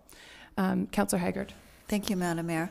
I'm thinking the same way that you are. I think this is a good pile of money in our reserve fund, and I would rather see it go towards bigger projects where we can actually make a big difference. That's my way of thinking. Yeah. I'm just really so often kind of piecemeal little projects, but this is certainly something that we could make a major difference to our community. Yeah, I think we can do both for sure. Councillor Washington. Thank you, Madam Mayor. So what I'm hearing is not enough, too much. That fund, if we went with Councillor Poon's motion of the 10,000, if we get a case where we need a quick 75,000, this is the place we're going to go to make a difference with this fund? So to clarify, if we're looking at a bigger project or like a capital project that benefits the entire valley, we're going to go to the Community Forest Reserve Fund, that $250,000 that's in there. We're not going to go to this $10,000 community investment. That's going to be administered by our regular community investment program. So my point is, I want us to retain money in that community investment program, or sorry, not the community investment program, in the Community Forest Corporation dividend fund for a larger project that has significant impact to the entire valley. That's what, yeah. As long as that money's available for when that special project comes up and we need to give the community forest a bang for their buck, that money's there. Okay, thank you. Or leverage it against grants, or thank you.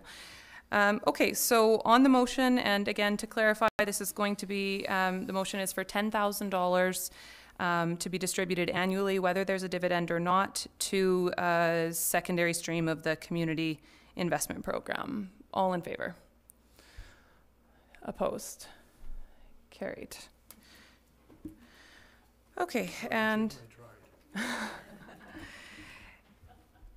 there's a couple more motions here. Oh, I think this was all one motion. We maybe just didn't read the rest of it. So that eligible applicants meet all criteria established by the Community Investment Program and provide benefit within the Alberni Valley, and that donations made under the Community Investment Program, Alberni Valley Community Forest Stream, be acknowledged as being funded by the Alberni Valley Community Forest Corporation. So I think that was all one. Okay. So moving on to item 4 from the City Clerk, the Alberni Valley Community Forest Fund bylaw.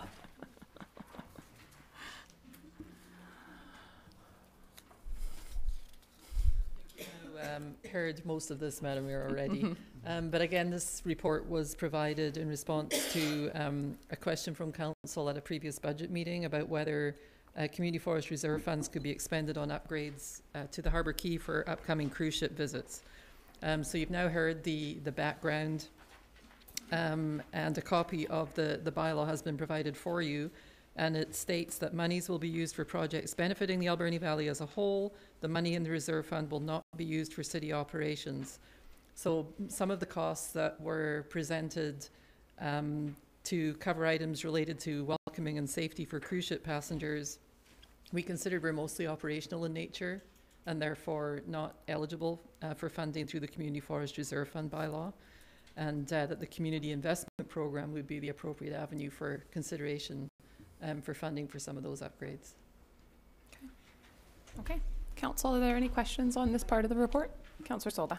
I just want to ask about the clock. The clock tower part, would that be included in that, or how is that worked? I know we were working with First Nations on this. Our CEO can respond to that, Madam Mayor. I'm sorry, I don't understand the question.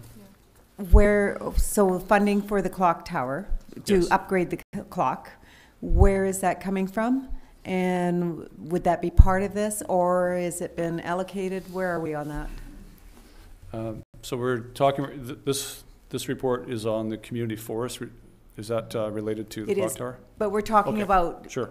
Upgrades down in that area. So on the clock tower refurbishing project, that was funded, I believe, in 2016 by the city at the amount of $100,000, and that work has been incrementally undertaken, but the bulk of the work obviously not done yet. So the engineering work's been going on.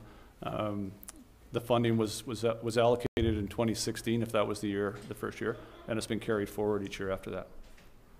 And it is shown in our budget, right? It'll either be in the capital budget as a carried forward project, or if we've already started to expend funds prior to 2019, then it won't be shown because it'll be considered a project already underway starting in 2018. Thank you. Thank you. Are there any questions on this report? Okay, Councillor Haggard, would you like to make that motion? I move that the report from the city clerk dated February 10th, 2019 be received and staff directed to submit an application to the Community Investment Program Committee for consideration of funding for basic needs associated with the upcoming cruise ship visits. Second, Madam. Okay, and just a comment from me, we do have a budget meeting tonight as well. I think we know that there are not enough funds in the Community Investment Program for the work that's been suggested to us. So I would suggest that we also discuss this at budget tonight.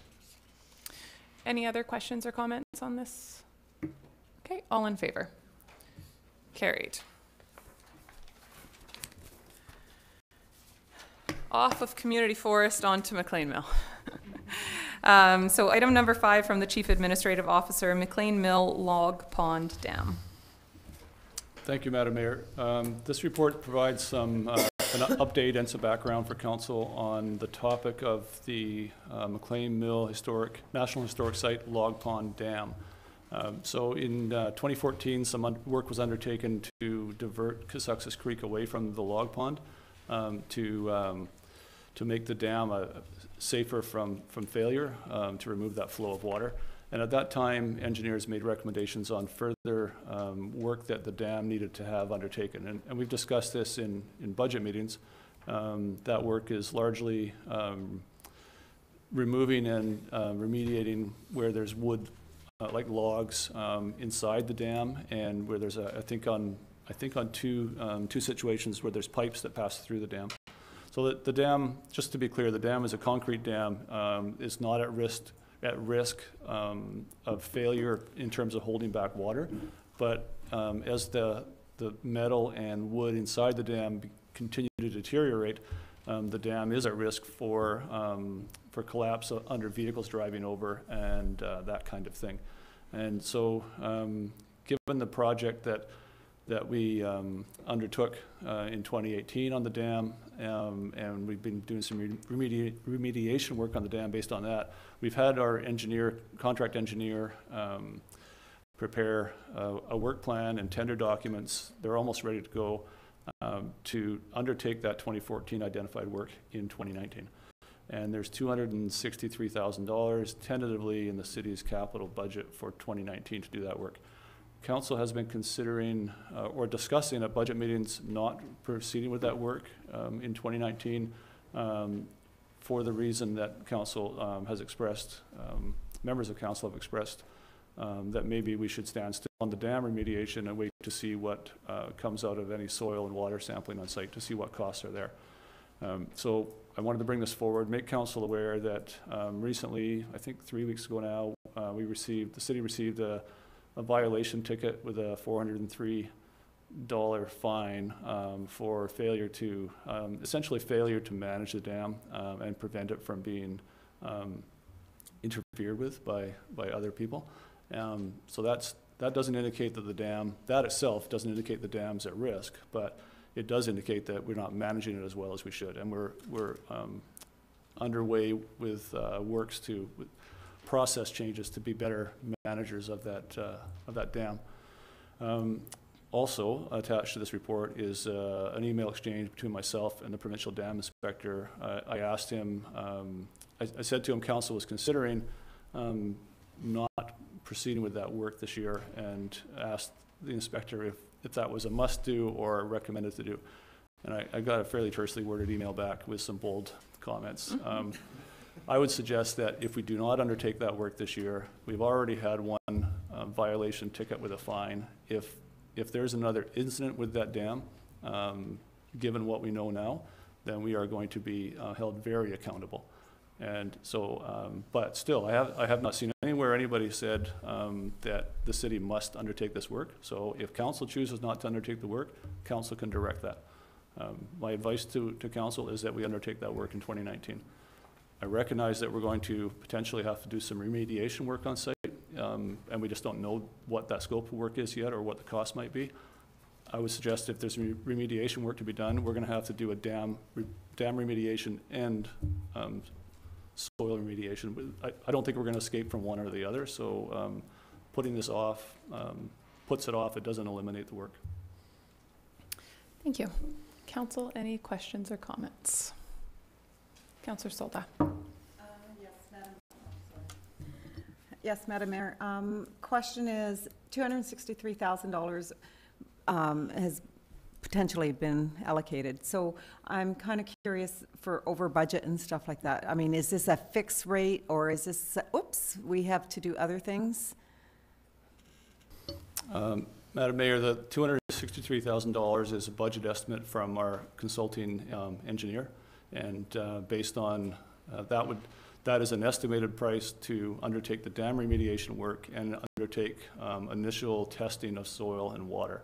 But it doesn't include any cost for remediation beyond that, if that's identified. And we never really know cost for these things until we go out to tender and see what the bid prices are. So this is, again, an estimate from an engineer. It could be high, it could be low. Generally, they're pretty accurate. Okay, I have a couple more things. Regarding the soil samples. So from what I'm hearing you say, this is also to do with the soil samples, this whole, whoever would be the contractor to look after fixing the dam would do the soil samples, or have we started the soil samples? Good question. So we have one hydraulic engineer overseeing the preparation of the work plan and the tender documents for the dam remediation.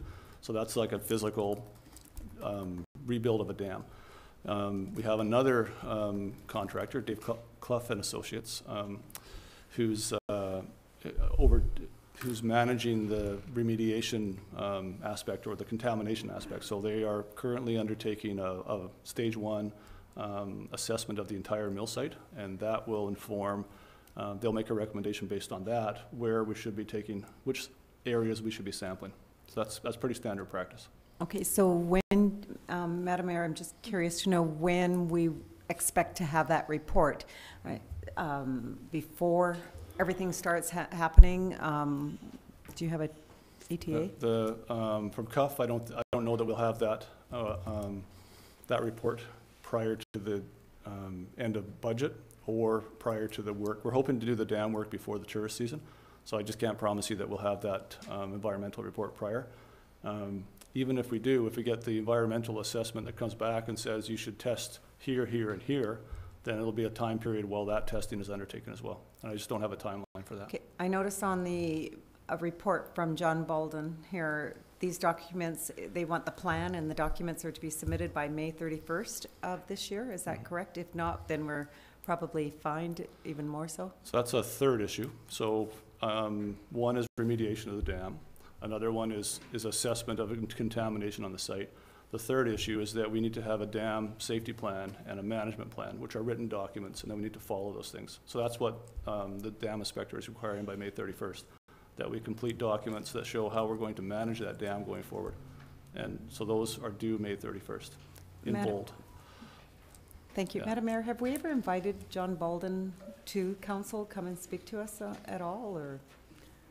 No, I don't believe we have. And well, we certainly could, but I think that there's also, you know, something to be said for leaving professionals to work with professionals. We're not engineers, we're not dam experts. If we have specific questions, we certainly could invite him. Okay, fair enough. Thank you. Councillor Poon. Thank you. Assuming stage 1 leads to stage 2, and if we had to remediate the site, would it be necessary to close the site for a temporary period? Madam Mayor, I don't have the answer to that question. I would surmise that if it was extensive, we would close the site or a portion of the site, but we just don't know that. And I'm not the person to answer that. We'll get that expert advice when the time comes. Other questions? So my concern on this project, and the reason I advocated at one of our budget meetings to hold the funds but not start the project, was I see that our top priority as a city should be addressing any health or water quality issues if we have them. And we really don't know that until we get the stage 1 testing back. So my concern has been about expending these funds and then getting that information back and seeing that we have something to do and not being able to start the work right away. I think that if there is a possible risk to health, and I hope that there is not, but we really don't know until we have the data in front of us, we need to be able to address that right away. So my question is to the CAO, if we start the dam project, I understand we're going to have to do it either way. If we start the dam project now, because it's a priority as well, and something comes back midway through the year, do we have the ability to start a remediation project right away if we are required to? Madam Mayor, we have the ability to fund a project like that on very short notice. Council has the authority to draw from reserve funds. Council has the authority to borrow. I would suggest that if we receive a report that says there's contamination that needs to be remediated, that'll trigger another round of hiring of professionals to come up with a plan. Is there a way to treat on site? Does it have to be trucked off? Like that will be, those take time for professionals to build those plans. And then likely through a tendering process if the work is extensive. So those things take time. So the remediation, any remediation would take a period of time to get to do the work. Council can turn around the funding of that anytime you want. You can reallocate funds from projects. So if we were blindsided by an extensive project and extensive costs, we could choose not to proceed with projects not yet started that year, and I'll reallocate funds from there. So you have the ability to fund things. I would suggest a lot more quickly than we have the ability to actually implement change on the ground. Okay, so seeing no other comments, I will move that the report from the CAO dated February 20th, 2019 be received, and Council for the City of Port Alberni proceed with its commitment to remediate the McLean Mill Dam in 2019, retaining funding of $263,000 in 2019 to 23 draft 5-year financial plans for the works. Are there any further questions or comments? Seeing none, all in favor? Carried. Okay, well, it's 3:35, so I'm going to suggest we take a 10-minute recess before we can continue on, because we have quite a bit left in our agenda.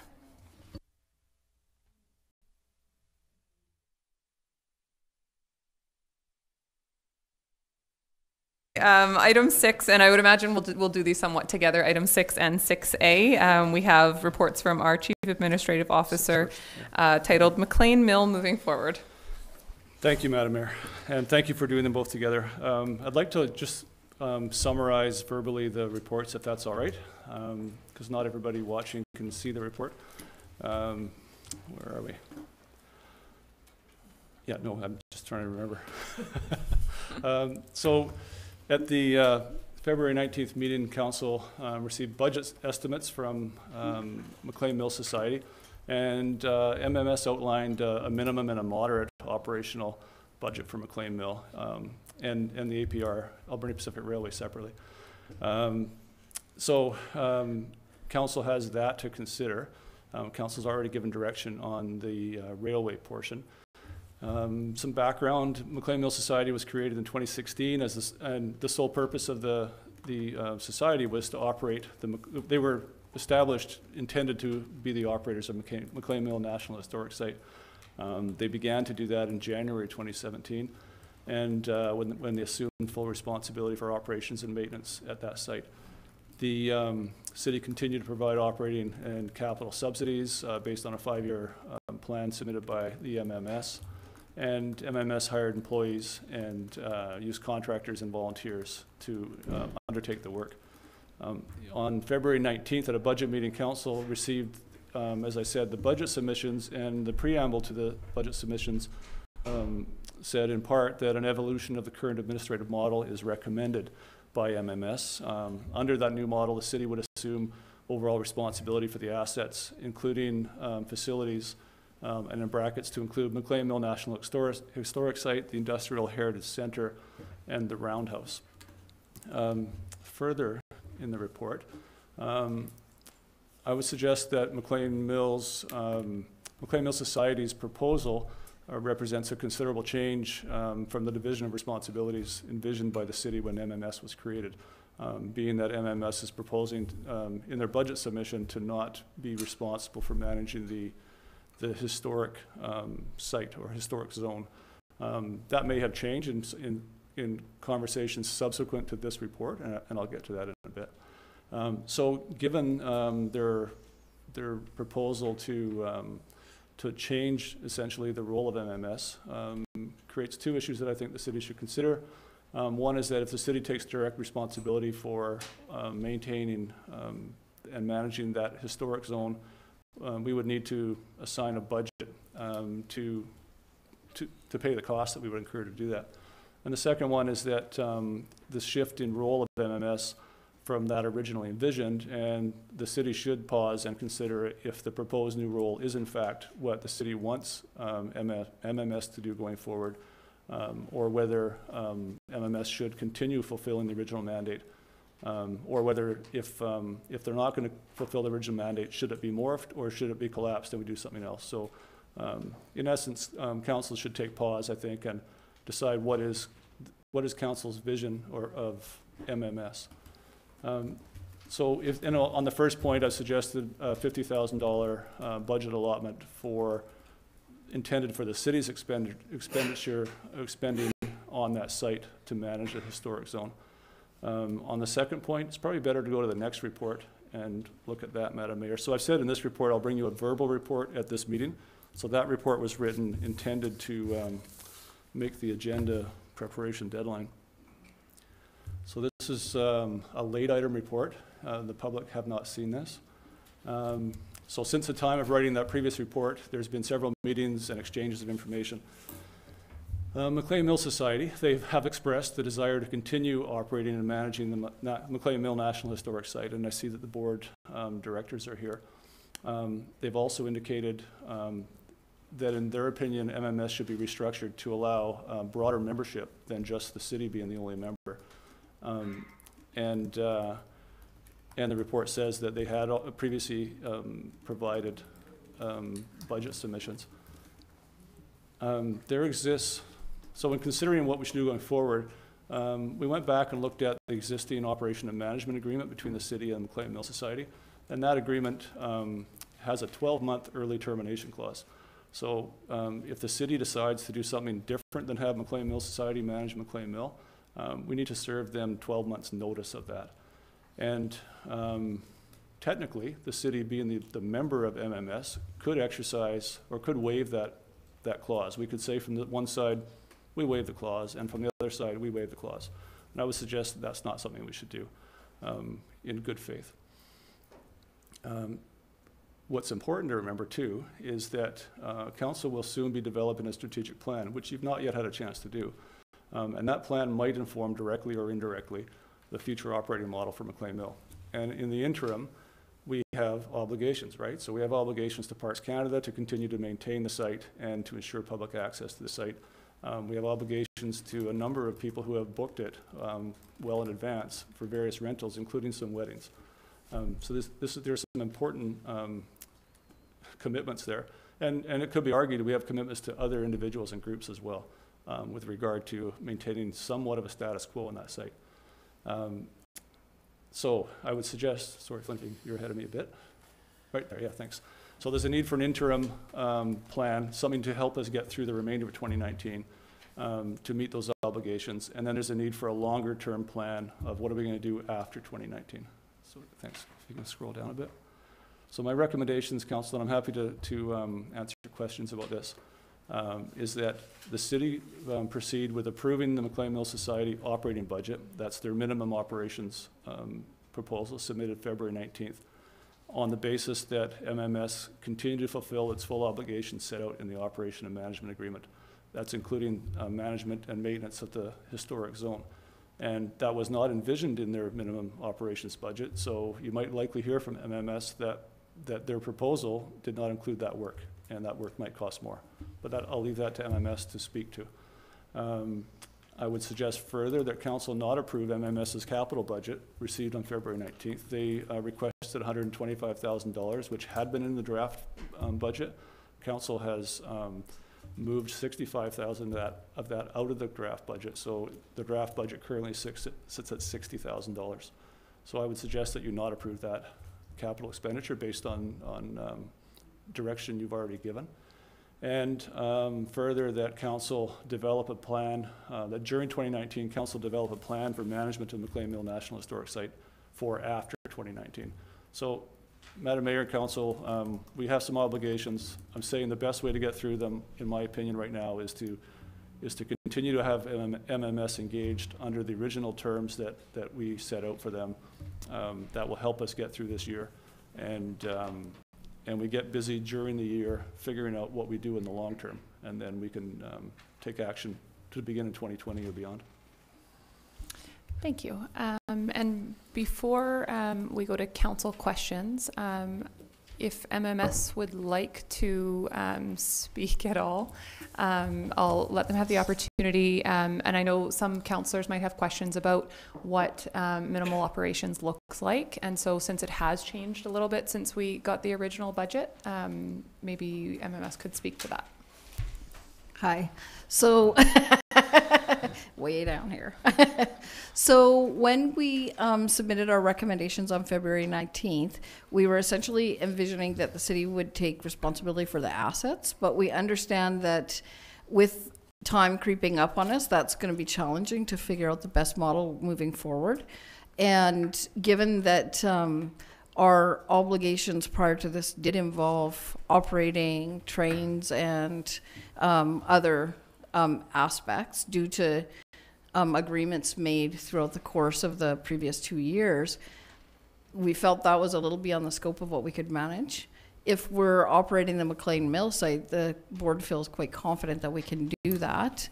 And we're able to operate the site, I think, in a safe and effective manner that will make it very attractive and welcoming. Operate events, and with the caveat that we would not be involved in environmental remediation, of course, because that is like a city or a property owner. Sure. And I think that was a concern of ours, but if we're not doing that, then I think we would be fine. So we had, so we have already a plan in place for that. If we're operating more than we had originally envisioned in Jamie's minimum budget, we would be looking for probably somewhere between, well, I don't know. I think we'd be looking for our original amount. So, but that's open to, I mean, we have to, what are we exactly paying for? So that's the discussion that has to take place, and it depends on what we're actually paying for. Council questions? Councillor Solda. I'm not sure if it's a question, like you're saying, is what actually would you be paying for, and what actually are we actually paying for?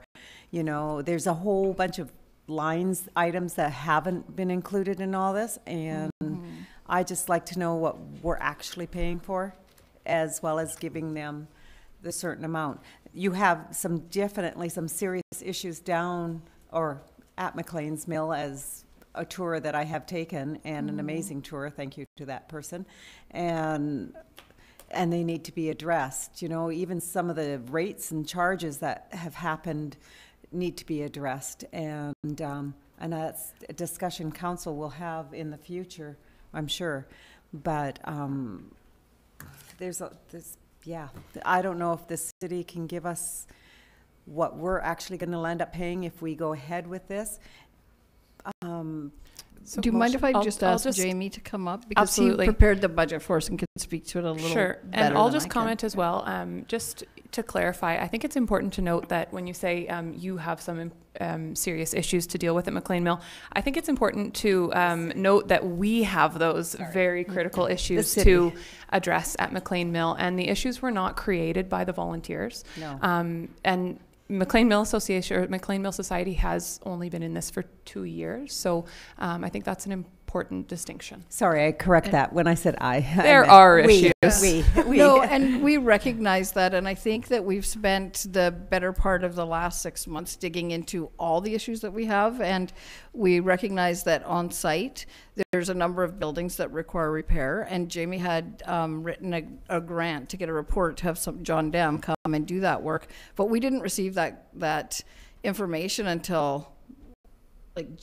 when was it even? It was late summer. Late summer. So we couldn't apply for extra funds to do the repair and remediation. So having that report was pretty critical, because we're not a group that goes and just does things without having prior knowledge. So you need that expertise on historic sites to know what to do. So now we have that. We've got our checklist ready to go. So in the meantime, while we were doing that, I think we can point to the visitor center and the ability to host events there, and the campground, whether there's issues or not issues with implementation, as being and the site is clean and welcoming and friendly and generally safe. And yes, is there work to do? For sure. But I think we actually have made really huge strides on that in the last 2 years, and I expect that we would make more. Year 3 was when we had originally envisioned, because if you read our 5-year plan, you'll see that we are following our plan. So in year 1, we talked about making the courtyard friendly and accessible, and reorganizing the visitor area and cleaning up the visitor center so that it could host events that accommodated more people. And in year 2, we did talk about creating some form of campground. And so we have done those things that we set out to do. Year 3 was meant to, by then we would have the report from Mr. Dam, and we would be able to move forward on actually implementing the recommendations that he has forward. Because we don't know from the ground, looking at it, what's the priority and what's not. They all need some love. So now we have that report. So in year 3, the plan was to implement the building report, the historic building reports, and also to do some live interpretation. The minimum budget model that we have isn't that conducive to doing that live interpretation model. It's more just hosting the events, and we're open to whether that happens or not happen. We could do a small amount of interpretation on the site with summer students and grants and volunteers that have expressed an interest. So basically our goal for this year is just to make the site friendly and welcoming and useful for the community, and attract a lot of people out there, do some education programming, and then talk with the city about what's the best way forward in the upcoming years, because it is a great asset to our community. Questions for Madam Mayor, I don't have a great deal to add to what Sheena said. With respect to the budget piece, with the minimal operation, the criteria were primarily to be sure that there was an event venue available, and to be sure that the restoration of the historic resources was enabled. That's why there was a focus on passive interpretation. As Sheena's just mentioned, there's certainly grant money available to have students come in and assist with personal services interpretation at nearly no cost. So there are potential add-ons. The fixed price is really difficult to estimate right now because we haven't had a defined framework in which we're operating. I'm still not entirely clear about the capital piece. Taking 60 out, leaving 65. But is that the money that's designated to the restoration of the historic structures? That's correct. Okay, no, that's good. So then we know that there is no capital budget essentially over and above that. So that would determine what we could do with contemporary assets, obviously. It also will have an impact on preparing and presenting the static interpretive devices, the signage and smartphone things and that, because that was part of the capital budget envisioned in the minimal operation strategy. So there's some room for juggling. If we could bring in grant-based students to offer some personal services interpretation, maybe we could phase down the passive interpretation a little bit, although it would be good to have that too, just so it is a welcoming place, exactly as Sheena was saying. So there's some room to juggle within that minimal budget, I would say. Councillor Washington. Thank you, Madam Mayor. With the train not running and the display, the sawmill demo not going, can your insurance liability be reduced at all? I don't have those numbers in front of me. It would be worth checking that. Without the train, I'd broken out the insurance as separate line items for the site and for the train, and they're just putative numbers based on what past numbers have been. If it's passive interpretation, I'm assuming that for events there will be liability insurance provided, et cetera, et cetera. Yeah. Thank you. Councillor Haggard, do you have any comments? For the weddings that are coming up, what are your plans for the coordinator? Are you still plan on working with Rochelle Collette in that regard? Yes, so Rochelle has indicated a strong interest in remaining with us. This is just a really great opportunity for her. Doesn't come at the best time for us, but Rochelle feels fairly confident that she can manage remotely with our assistance. And they've already contacted the people that have been affected by the weddings and have plans in place for what options are available to them, as well as the other events. So, so we're being pretty proactive that way.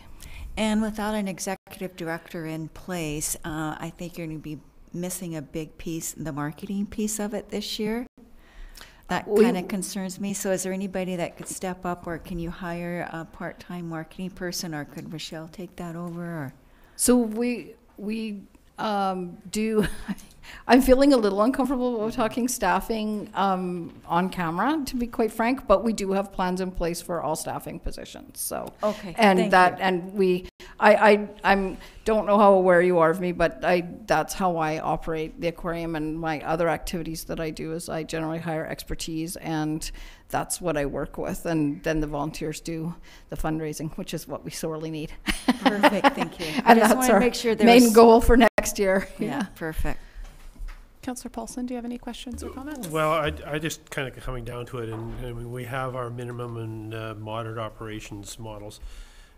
I gather from the discussion that this minimum operations that we're talking about today, we would have to have a look at these figures and just maybe make some revisions and a timeline. And when, I mean, we're kind of in the depths of budget right now. Timelines when we might be able to pull that off and bring it forward for consideration. Yeah, you've hit it exactly right, Madam Mayor, Councillor Paulson. It's going to have to be rejigged a little bit depending on what the decision is from council, and then how do we proceed exactly with implementing that. So, for 6 o'clock. Oh, no problem. Just kidding.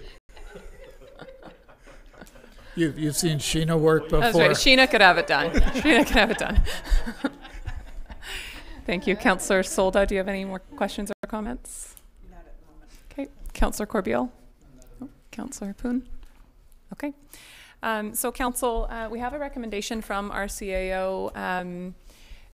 First of all, well, I'll read it, that the report from the CAO dated February 25th be received, and Council for the City of Port Alberni approve the MMS operating budget for minimum operations as received February 19th, 2019 on the basis of MMS fulfilling its full obligations set out in the operation and management agreement, including management and maintenance of the McLean Mill Historic Zone. So I'm going to move that. Would somebody like to second? So my feeling is that for this year, because we know we have, you know, major dam work to do, possibly major, or I mean, hopefully no remediation to do, but you know, we know that there are some potentially serious issues, costly issues for us to be addressing.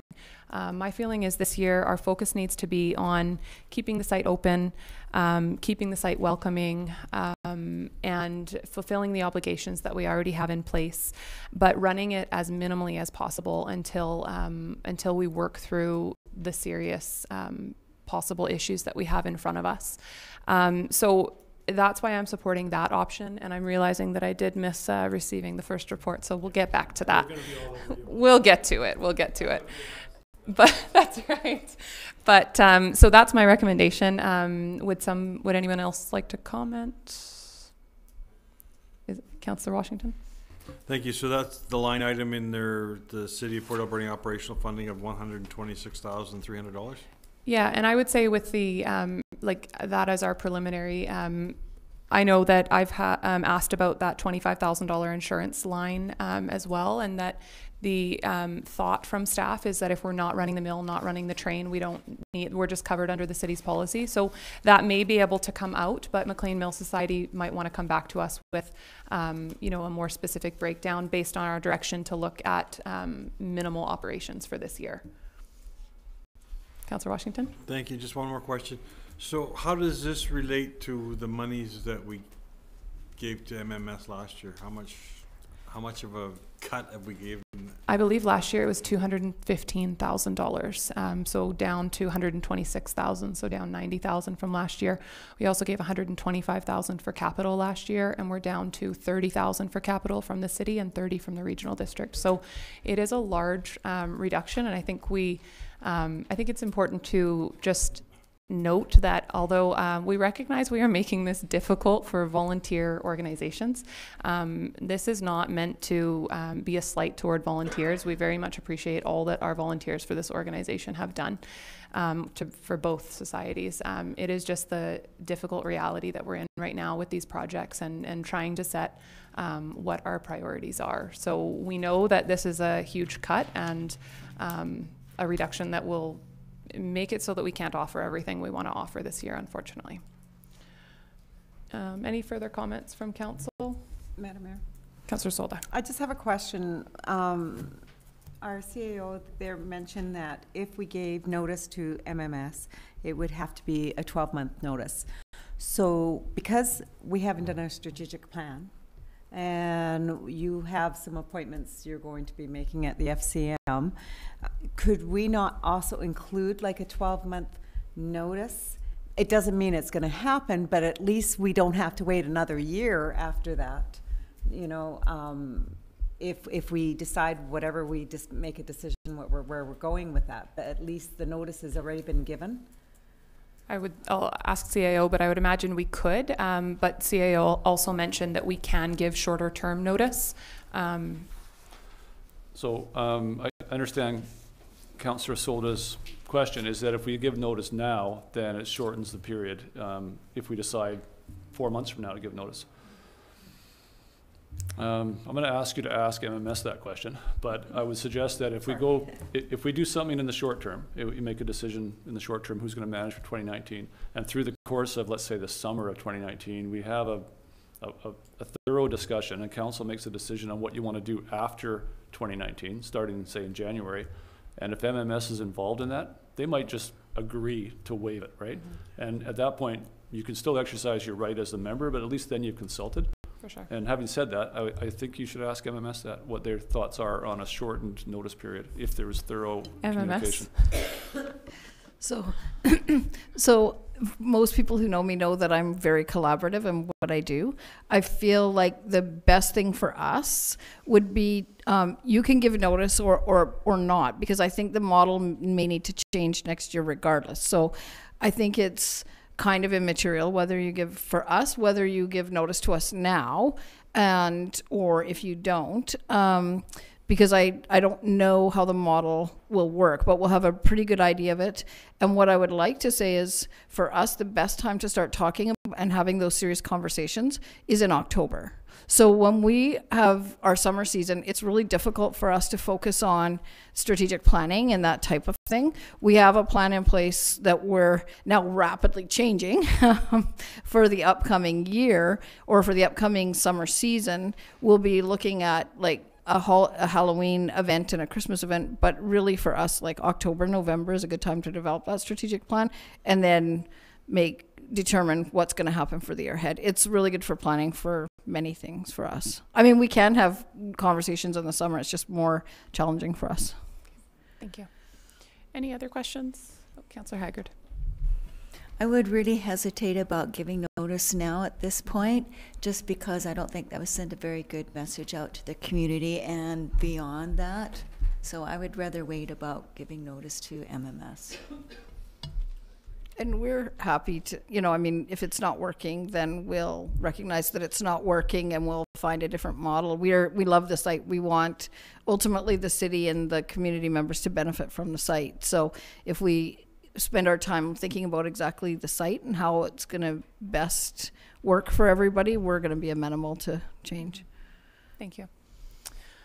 Okay, so seeing no other questions or comments, I'm going to call the question on the motion, which is to proceed with, or to receive the report and proceed with minimal operations budget for 2019. All in favor?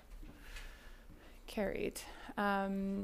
And I'll make the next motion, or I'll go back up, that the report dated February 20th, 2019 from the CAO outlining options for the city in terms of managing McLean Mill be received. Is there a seconder?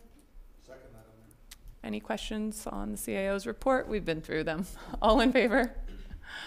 Carried. That council not approve the MMS capital budget as received February 19th, 2019. Is there a seconder? Second, Madam Mayor. Any comments? Questions on capital? All in favor? Carried. And that during 2019, council develops a plan for management of the McLean Mill National Historic Site after 2019. Second, Madam Mayor. All in favor? Carried. Thank you very much. Thank you. Okay. On to item number 7 from our Manager of Bylaw Services, BC Cannabis Store Application Liquor Distribution Branch. Thank you, Madam Mayor. I'm just going to pull up my report for you. So we have our first retail cannabis application coming forward, and it is from the province themselves, the Liquor Distribution Branch, who has applied. So the application is for number 303-3555 Johnston Road, which is the Pacific Rim Plaza. So I just want to start discussing this application by advising that this process you're about to walk through for this particular application is for a public store, so the province-run Liquor Distribution Branch. Private stores will not follow this method, so being our new first application, I thought it's worth mentioning. So we do have an application from the province, and I have provided, I'm just going to scroll through, I've provided some pictures that they have given, and essentially if you've seen the Kamloops store, this would be a similar operated store. So it is run by the Liquor Distribution Branch, and just for comment, if you have questions at the end, the applicant is in the audience who would be able to address any questions or concerns. So the property in question is a C2 zone, And on February 11th, final zoning amendments were passed to allow in our commercial zones, so they do meet zoning requirements. Aside from that, it is worth noting that the reason this application is different is because public stores are regulated through the Cannabis Distribution Act, whereas private applications will be processed and regulated through the Cannabis Control and Licensing Act. And the key distinguishing difference is that these public applications are not required to receive a provincial license. They are the provincial body. They do go through similar requirements in terms of, security, protection, site plans, distributors, and all of that. It's all the same, but they aren't required to produce a license, a provincial license. Similarly, it is worth noting that under our current business license bylaw, government agencies aren't required to have a City of Port Alberni license. So the BC Liquor Store, for example, doesn't hold a Port Alberni business license. As such, if this application were to be approved today, what would happen? I provided some options for you. If a positive recommendation to endorse the LDB's application, a formal letter would be sent on behalf of the local government, so with council's resolution, and we'd essentially provide a green light. They could proceed with opening their store if they were ready with their renovations in place by tomorrow. We have requested, despite not being required to have a Port Alberni business license, we have asked them to submit a license application. There will not be a fee associated to that, but the purpose of that is to ensure that we're checking off our boxes, so fire inspection, building inspection, so we still want to make sure it's an appropriate location and building for them to be in. But ultimately, once that's completed, they would be permitted to operate following this approval process. The only other point worth noting before taking questions is there is an approval for a public store in Campbell River, but none have opened to date. So just be aware, just for more your information, that this could potentially be the first store on Vancouver Island if they were to open their doors. The first store being in Kamloops. Thank you. Thank you very much. Council, do we have any questions? Councillor Washington. Thank you, Madam Mayor. Well, I had 3 questions, but the business license one has been answered. I know that area there's a veterinarian clinic up there. My immediate concern would be, is there going to be any smell coming out of a government store as compared to what we had in the past in Port Alberni? Because I know the one up on 3rd Avenue at times could be enough to drive customers from going into adjacent stores because of the smell, but it's just with the animals and stuff up there, my first concern would be the smell. Okay. Mr. Scott? Madam Mayor, maybe the applicant would like to comment, having experience opening a store already. Sure. Come on up. Thanks for being here. Thank you. My name is Dave Mills. I live 656 Albert Street in Nanaimo. Just to be clear, I'm not the actual applicant. I'm the landlord. I represent the landlord, not BC Cannabis, not the liquor distribution, but I do have probably some clarifications for you. So this, I'm not sure the one that you're speaking to, but there's no consumption on this site. There probably may have been some consumption at the other sites. We are operating the one in Kamloops right now with Northwest Properties, and we probably will open the one in Campbell River at Discovery Harbour Shopping Centre. BC Cannabis is building it right now. We're out of there now. So Campbell River would probably open, I think, before this one. Odor hasn't been an issue at all. We've got the experience with the exact same operation in Kamloops. It has done nothing but enhance the shopping center. People's sales have gone up, traffic has gone up. There has been not a single complaint or a security problem with the site.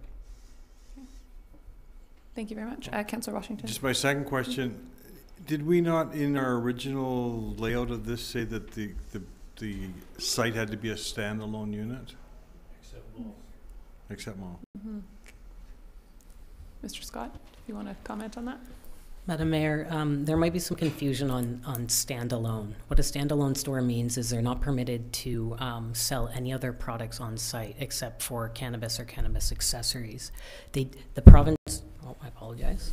The province did recommend having a standalone store, but there were exemptions permitted in plazas if they could meet certain conditions. That would be relative to their site plan, their security, and things like that.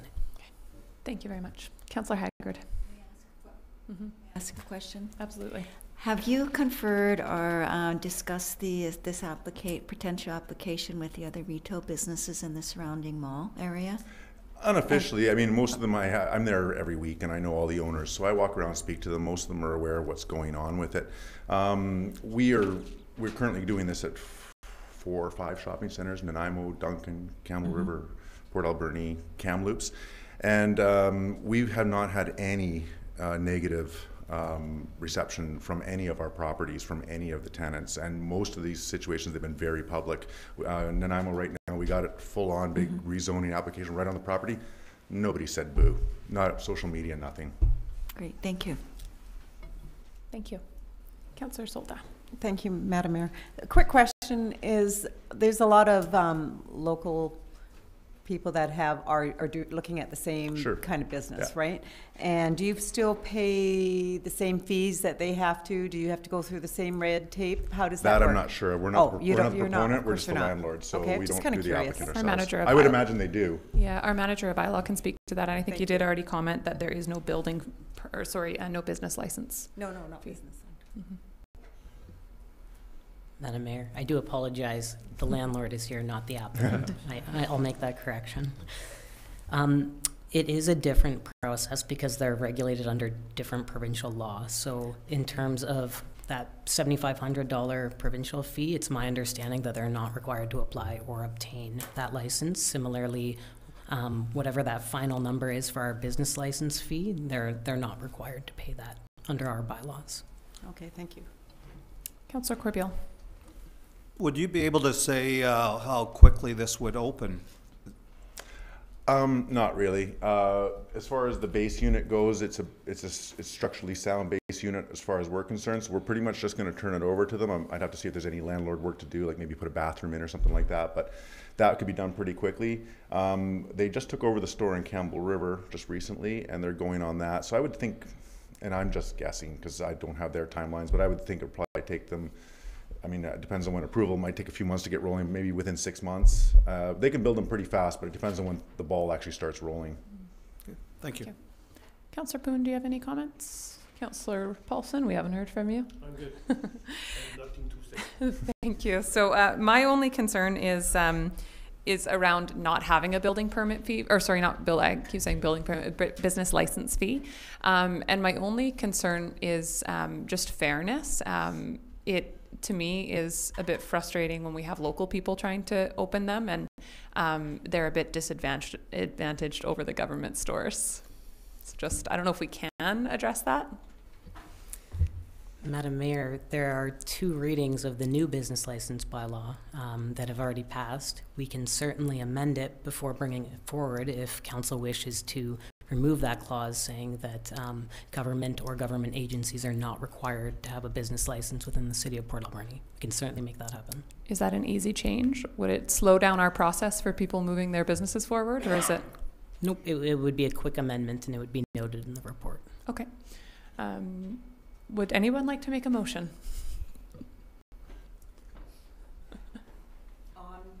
Well, whatever you want. So, I would like to amend our bylaws, a motion to amend the bylaw regarding, how would I word that, the government? What Flynn just said. Yes, I can see that. Madam Mayor, I might defer to Davina Hartwell, but it's my understanding this is an application that's up for consideration, So we have to a do motion this. to amend the bylaws. We don't have a motion on the floor yet regarding the application, so I think we can make a motion to, maybe we want to deal with what's written first, but then as a subsequent motion, we could request a change to the business license bylaw coming forward. So, Madam Mayor, so the question too is if we go ahead with the recommendations here, and obviously it's going to take a little bit for all their end to happen if it passes, if we amended the bylaws, would it take effect even with this particular application? Madam Mayor would, yeah. Okay. I move that the Council for the City of Port Alberni supports the approval and authorization of the BC Cannabis Store located number 303555 Johnson Road to be open and operated by the Liquor Distribution Branch. And receive the report. And receive the report. Is there a seconder? We're forgetting to receive reports all day long today. She's saving me. Okay, any further conversation on this application? Councillor Washington? Okay. Okay, seeing none, all in favor? Carried. And I'll make a follow-up motion that we amend our business license bylaw coming back to remove the exception for government agencies to not have to pay for business licenses. I'll second that.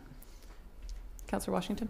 Would that include our present liquor distribution store up in the other mall?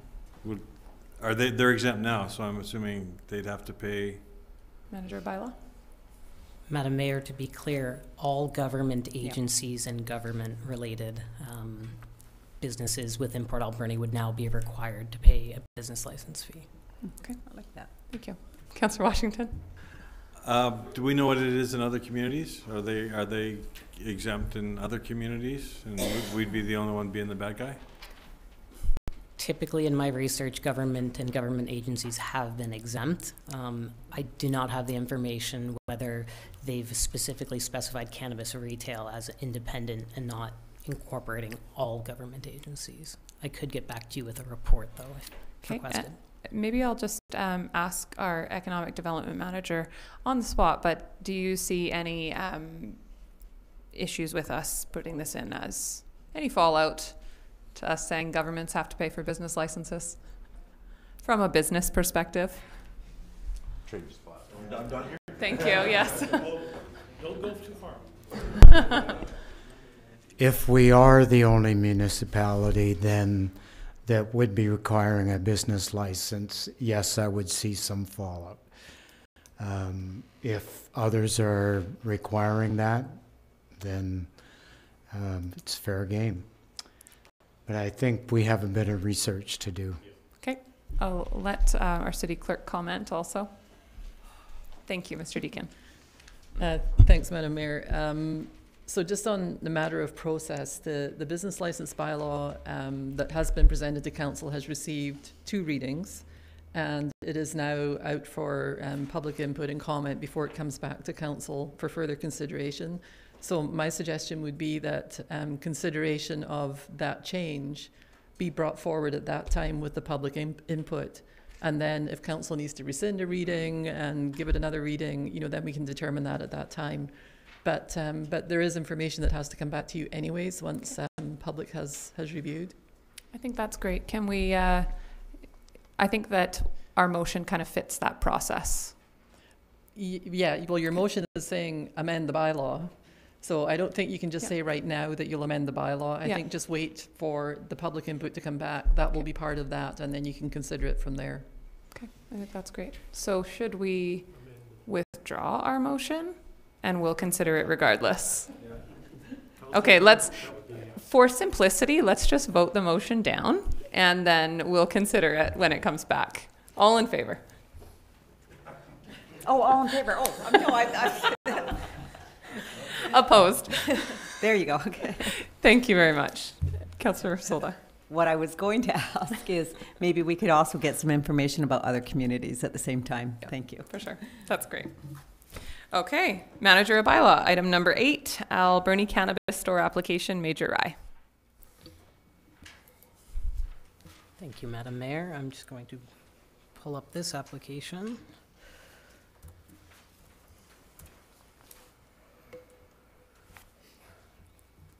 Madam Mayor, this is the first application we have for a private retail cannabis store. And so the location for this application is set at number 51-3805 Redford Street. It's worth noting as well, I am correct in saying at this time, the applicant is here. If there are questions, he has been advised that he can provide answer as well.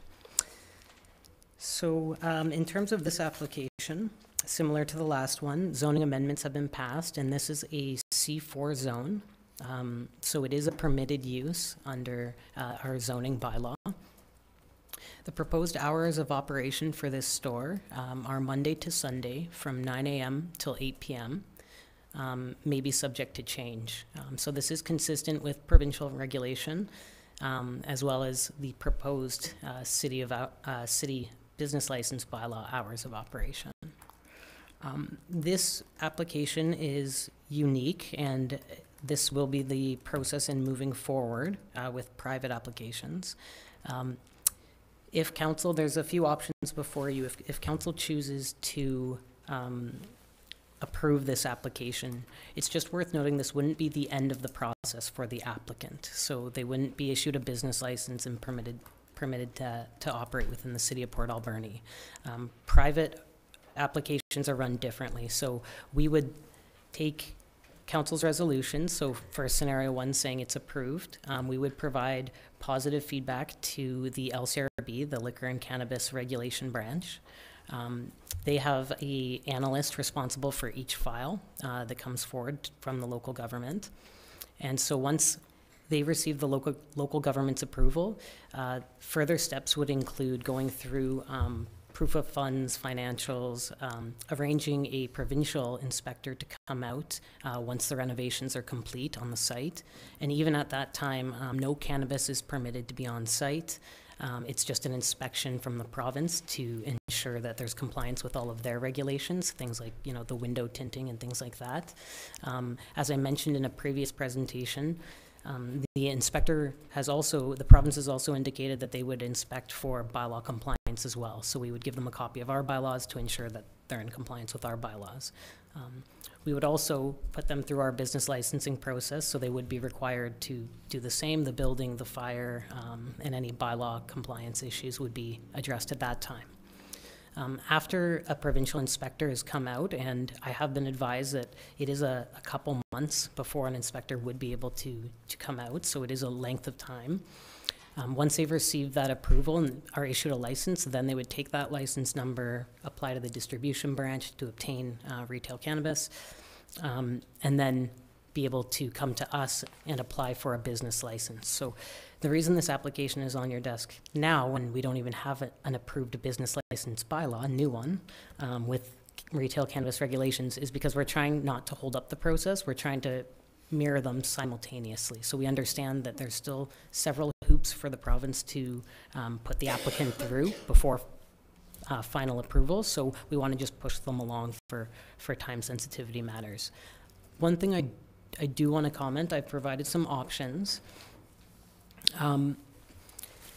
There were some questions, I guess, between staff on how to, you know, is there a requirement to post notice to the community, similar to a liquor license application? And so during my discussions with the province, I was advised it's the local government's discretion whether or not they want to post notice. We have gone through an extensive process with the Committee of the Whole and community input in terms of these regulations. So in writing this report, we opted not to take neighboring or community input. I do want to note that earlier this morning, I had a conversation with someone at the province who advised that there is a potential that they will require community input similar to a liquor license application. So I don't foresee any complications with still considering this application pursuant to our bylaws. I just wanted it to be worth noting until it's a new process. I think every local government and the province are trying to establish what the rules and regulations are and the way to proceed forward. So until there's specific clarification, I think it's safe to proceed with this application consideration. In the event that I submit whatever council's resolution is, and whether that's positive or negative. If negative, the application is dead right there. There's no further consideration.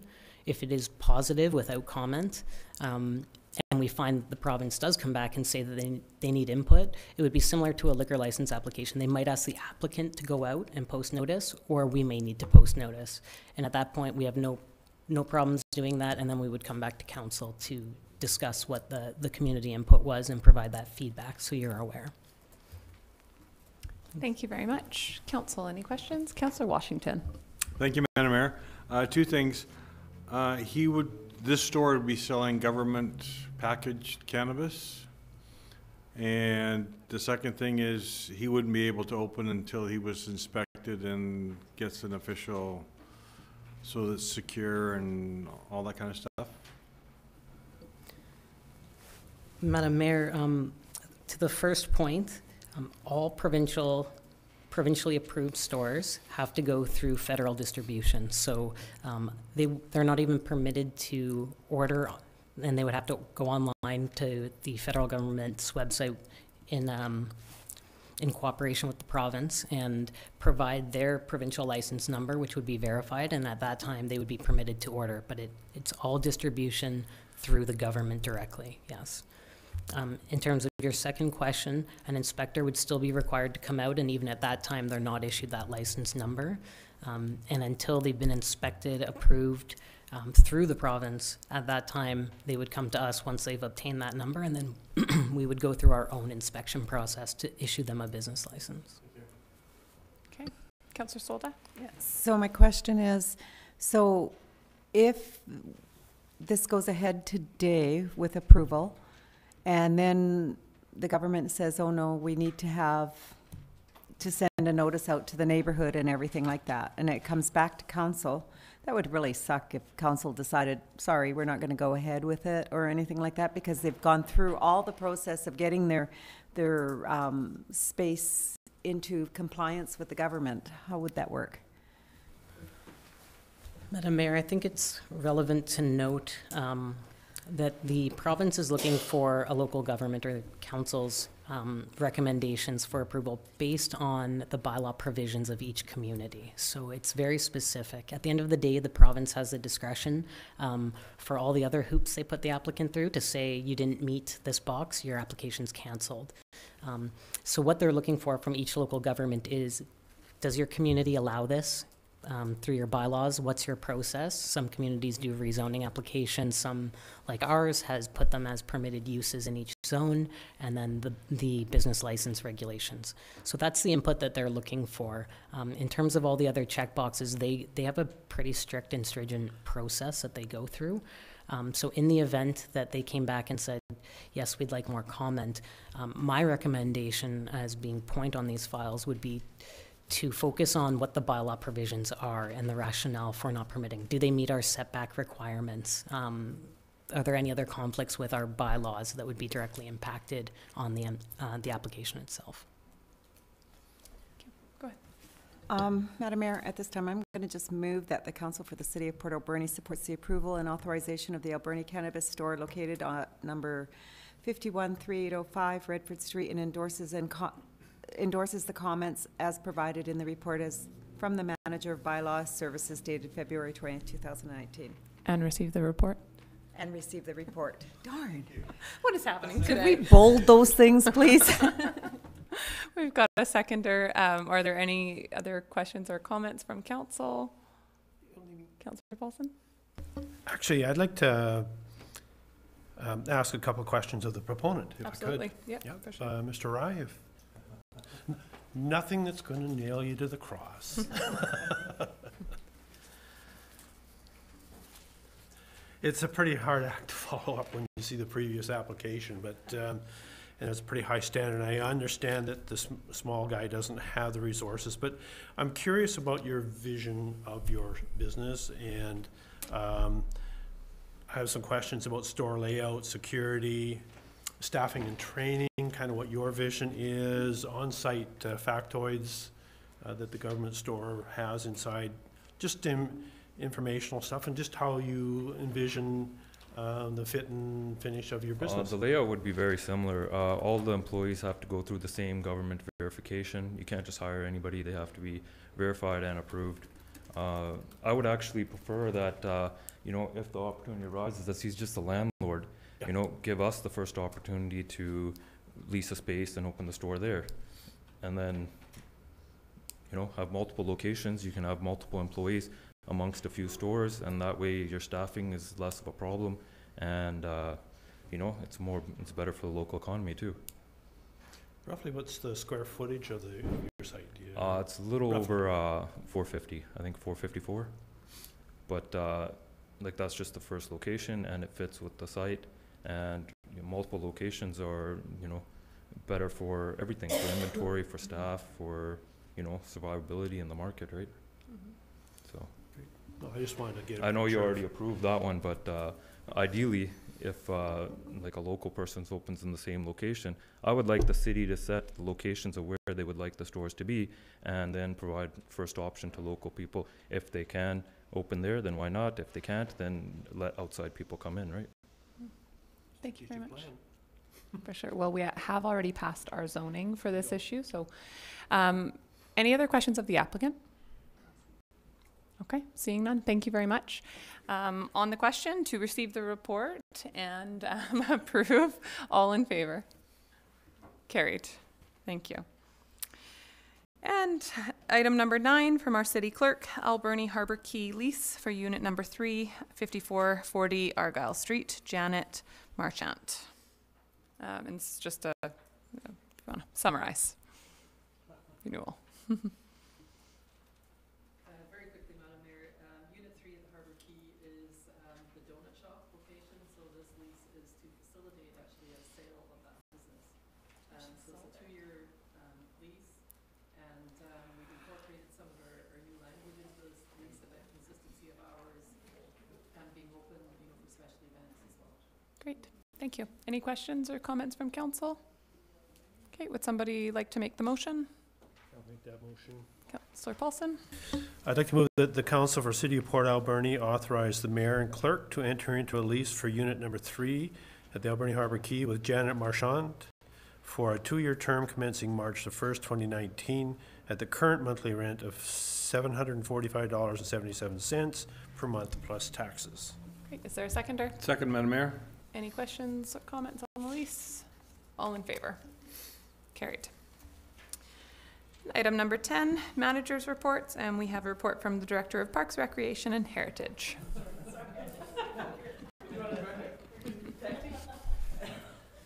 Get in on the fun department. We're a desirable spot to be. Madam Mayor, you have my monthly report in front of you there, and I'd be pleased to answer any questions you may have. Councillor Haggard. Do you or your staff have any kind of explanation of why your numbers have dropped, like for the Winter Wonderland in the first night? Because that actually surprised me with the drop of numbers that you've shown. Winter Wonderland. So, Madam Mayor, Winter Wonderland is actually participation is increasing for Winter Wonderland. As I mentioned in my report here, that I am concerned with some of the other participation declining in a variety of programs. So as I've indicated in my report, we'll be potentially making adjustments, reviewing what our offerings are, and potentially making adjustments for the coming season. Excuse me, I read the numbers wrong, or the years wrong, so I apologize for that oversight. But yeah, thank you for pointing that out to me. And I just want to comment that I appreciate you and your staff's ability or desire to kind of relook at what you're offering if the numbers are declining. So that's great to hear. Councillor Paulson. Well, actually, my question is along the same lines as what do you attribute your increase in Winter Wonderland attendance to? Turn it into a positive here. Come on, thank you. Madam Mayor, I think it's quite the event, and staff are very enthusiastic. If you've spent any time with our frontline staff at the multiplex, they wish it could be Winter Wonderland year-round, I'm sure. And so it's really got a lot of community push behind it as well. And interestingly enough, when we look at that increase in attendance, and we've also got increased pressures every year for additional rentals or hockey tournaments or all those sorts of things happening. So additional pressure on that precious ice time. And so seeing those numbers to continue to grow is definitely a function of community getting behind that event. And so I think it is time for us to look, as I mentioned in my department presentation earlier in 2019, starting to look a little bit further down the road and start to revamp. And we're working with the program department currently to explore why we offer the programs we do, how we can continue to evolve. So similar with Winter Wonderland, how can we start to turn some of our other statistics and participation around? Great. Thank you very much. Any other questions? Councillor Paulson, would you like to move receipt of the report? Oh, sure. I'd like to move that the monthly report from the Director of Parks, Recreation and Heritage, providing information about current departmental operations, be received. Is there a seconder? Second, Madam Mayor. All in favor? Carried. Thank you very much. And on to item G, bylaws. Manager of Planning, Traffic Impact Study Summary for the Anderson Hill development. Thank you, Madam Mayor and Council. So, as a condition before the adoption of bylaw amendment number 4977, which is the application to rezone the remaining portion of 4000 Bird Street from P1 institutional to RM3 high-density multifamily residential, the applicant was required to submit a traffic impact study for us to review. So Watt Consulting Group was hired by the applicant district group to produce the traffic study, and before you today is a report that is summarized by the planning department that kind of concludes and summarizes those findings. So I will go, oops, I always do this wrong. There we go. Okay, so the study area in the traffic impact study is shown here, and this includes the assumed access to the development and 3 intersections at Bird and 10th, at Bird and Anderson, and at Bird and 15th. I don't think I have a pointer here, so I won't bother pointing. I'd probably blind one of you in the process, so I won't do that. But so the traffic count itself was conducted on August 21st, 2018, during peak rush hour, which is the afternoon from 4 to 5 p.m. That's when the highest volume of traffic is typically. The modeling software used the traffic volume data and lane geometrics to analyze traffic conditions and generate levels of service, LOS, ratings for the 3 intersections. Now, LOS ratings typically range from A through F, with an A being excellent operations, F being unstable or failure. LOC is considered, a level of service C is considered an acceptable level of service by most municipalities, whereas an LOSD is generally considered to be on the threshold between unacceptable and acceptable. So that's kind of the range between A and F there. So each of the 3 intersections have generated, have been ratings generated for each of them for the existing conditions, post-development conditions, and then long-range conditions being up to 2028, 10 years from now into the future. So according to the study, the development will not significantly impact traffic operations at Bird and Anderson and Bird and 15th, which will continue to operate, are operating and will continue to operate at an A/B level of service. However, with regards to the intersection at Bird and 10th, whoops, I always do that. Sorry. At Bird and 10th, the westbound left through movement is currently operating at an LOSE being poor, which is, so that's today, it's currently operating at that. In future, with or without the development, this movement is expected to drop to an LOSF, so that's a failure. The eastbound movement at this intersection is operating in LOSC currently, but will drop to an LOSE in the future. So those are kind of the predicted breakdowns there that I've put into a little chart to summarize kind of 2018 levels of service, post-development levels of service, and 2028 levels of service at the 3 intersections, going into detail there on eastbound and westbound for Bird and 10th. Okay, so with regards to the improvements, with the volume and delay factors considered, the study indicates that a traffic signal is not warranted at any of the 3 intersections based on the MOTI's signal warrants. Council may want to consider installing a traffic signal in future if safety problems remain with a high accident frequency at Bird and 10th Avenue. However, there is a list of other improvements that should be considered in advance of a traffic signal, which would include curb extensions and parking bays, changing from angle to parallel parking along Bird Street, so doing curb realignments, widening the sidewalks along Bird Street, pedestrian improvements such as lighting and painting at key intersections, and considering planning and planning for future cycling and transit improvements. So those are all things that are suggested in advance of doing a traffic signal, because the traffic signal, while the intersections aren't operating at a high level of performance based on the volume, it's not recommended in the study that a traffic signal is warranted based on that volume. So, do I have anything else? So in conclusion, Based on the 3 intersections studied, the one of concern is the Bird and 10th Street Avenue, Bird Street and 10th Avenue, sorry. Here, the westbound and left through movement is currently at a LOS E, and in future, with or without the development, it will drop to an LOS F. So regardless of the development, it's going to need to be looked at because it's going to become a failure in terms of its operations. Likewise, the eastbound movement at 10th and Bird will drop to LOSE by 2028 with or without the development. So the intersection of Bird and 10th Street, Bird Street and 10th Avenue has historically been considered busy during peak traffic flows generated by the secondary school, which is no longer there, formerly on the development site. New subdivision at the east end of Bird has contributed to an increase in traffic volume on the area, and more subdivision and development activity is anticipated. However, based on the MOTI's signal warrants, a traffic signal is not necessary, and the study recommends that other improvements should be considered before a traffic signal is warranted. So if council is confident in the traffic's impact study's findings and recommendations, then staff will work with the developer to determine cost-sharing agreements for engineering improvements during the subdivision approval stage and the development permit stage subsequent to any final rezoning process. And if council is not satisfied with those impact study recommendations, then I would advise that maybe you delay final adoption of the bylaw and redirect staff accordingly. Okay. Thank you very much for the report. Questions from council? Councillor Solda. So I'm kind of curious to know how much we need to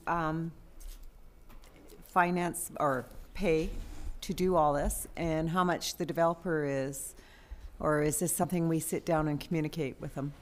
This is typically something that we would sit down and communicate with the developer. There are standard DCC charges and engineering service charges that we have in our bylaws. Again, that's typically all worked out during the subdivision and development permit phase of the process. And so something like this, you'd come back and have a discussion with us too, once you find out how much everybody's paying and how much it's going to cost, and et cetera, et cetera? Well, any development cost charges are in our bylaws, so those are standard. Same with engineering service agreements. Those costs are pretty standard in our bylaws. Any additional negotiation beyond what's in our bylaws would require advanced conversations with the applicant. Okay, thank you. Thank you very much. Other questions or comments? Okay. Councillor Poon, would you like to make the motions? Sure. I move that the report dated February 20th, Yay. 2019, from the Manager of Planning summarizing the traffic impact study conducted. Okay, on the motion to receive the report, any further questions? All in favor? Carried, and continue, Councillor Poon.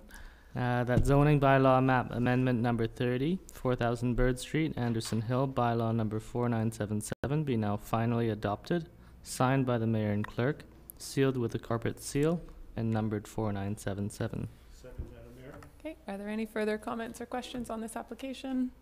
Seeing none, all in favor? Carried. Thank you very much for the report. Okay. Talk about that intersection at another time. For sure. On to correspondence for action. There is none. No proclamations. Informational correspondence. City Clerk. Thank you, Madam Mayor. So you have an email from Vancouver Island Regional Library, and it's just attaching its latest edition of From the Board Table. Item number 2 are just the minutes from the January 23rd, 2019 Advisory Traffic Committee meeting. Item number 3 is a letter from Leslie West regarding enforcement or enforcing the no idle bylaw and creating co-op housing projects. And item number 4 is a letter from the Royal Canadian Legion branch number 293 in regards, providing information regarding the Wounded Warriors Run and inviting council and city staff to attend a welcoming event on March the 1st. Thank you very much. Any questions or comments? Councillor Paulson? Just wanted to bring everybody's attention to page 106 in your agendas. And Port Alberni, the Port Alberni Regional Library is scheduled for space planning and refurnishment this year. It's good to see that there's some money coming into our own library, and I believe that budget is around $300,000. So there'll be some furnishing, some lighting changes, so it's going to look a little different by the end of the year. Just wanted to point that out. And that has been in the plans for a number of years. Is it actually happening this year? My understanding from the AGM that it's scheduled for this year. Okay. And one question that maybe you could bring to the library board for me is because that $300,000 has been in the budget since I started on the library board 4 years ago, but about 2 years ago, a local person left funds to, work to be done at the library here, and the budget never increased. So I wonder, maybe we could just get clarification on that. It sort of just went to reduce the general pot, but didn't, I think the intent from what I heard was more that it would add something that wasn't already in the plans. I will ask that. I did see that. There was a local philanthropist that donated funds. And I don't know what the amount was, but yeah, just for clarification. I mean, that's a substantial amount. If it was $60,000, that's would be good to get clarification on. Thank you. Councillor Solda. No, I'm good. Okay. Councillor Corbeil, would you like to move receipt of the informational correspondence? I'd like to make the motion that the informational correspondence items numbered 1 through 4 be received and filed. Is there a second? All in favor? Carried. Thank you. I just wanted to say, that is my picture in there with the virtual reality. I did see that. I noticed you in there. And it was like being on a ride at Disneyland. All right, that's great. So item K, no report from in camera. On to item L, council reports. And I want to thank councillors for putting together such fantastic written reports. And I don't know if anyone noticed that I didn't put one in this time. We did, and we wanted to ask about your man cold. I was actually going to give you, Councillor Paulson, a specific opportunity to bring that forward because I've been hassling you about not putting yours in. That's right, because Cindy didn't put one in either. So thank you, Council, for all of your fantastic reports. I did not make the deadline this time, and when I missed the deadline, then I also did not write it for today. So I do, though, have things to highlight. So I'm going to do a verbal report and apologize. Because I know this was my my suggestion to do written reports. So a few things that I want to highlight. Of course, most of our time was spent over the last couple of weeks at LGLA, which I know a lot of people have highlighted in their written reports, some of the different sessions that they attended there. Very valuable conference, I found. And then, of course, at our budget and committee of the whole and regular meetings as well. Additional to that, I had a meeting with Chief Greg Louie from Ahousit, talking about just things going on in general, making an introduction and starting to build a relationship. As well, I had a meeting with Chief Dennis from Huayet. We are going to reach out to, I think you checklist it next. We're trying to build relationships with the First Nations who, operate within our city and have a lot of people living within our city, even though their territories are not specifically within our community. So I'm just starting to build some relationships there. I attended Coldest Night of the Year, and thank you to almost all councillors were there, which is fantastic. We did notice the absence of our CAO. And we did joke while we were walking about how we were going to bug you about that. So thank you for being there in spirit. That's right. And in money, which is really the important piece. So I went to the Kinsman Heritage Dinner where they served dinner to, I think, over 300 seniors. That was really a fantastic event. I've never been to it before, and I just couldn't believe how many people were there and how well it was put on, all by volunteers, a lot of donated food, raising money for cystic fibrosis research, and providing dinner to a lot of local people in our community. I had a meeting with Pamela Day, who is with Trinity Church as well as the Bread of Life. We talked about some struggles that the Bread of Life is having for finding consistent and regular ongoing funding. I've helped her set up a meeting with Minister Fraser to see if there's any funding that he can help her access.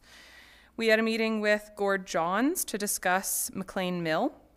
MP Gord Johns was very prepared for our meeting. He's already asked a question in the House asking for, I think it was worded as a breakdown of national historic sites and, what funding goes where, which are being supported, which were supported with initial grants, which are supported on an ongoing basis.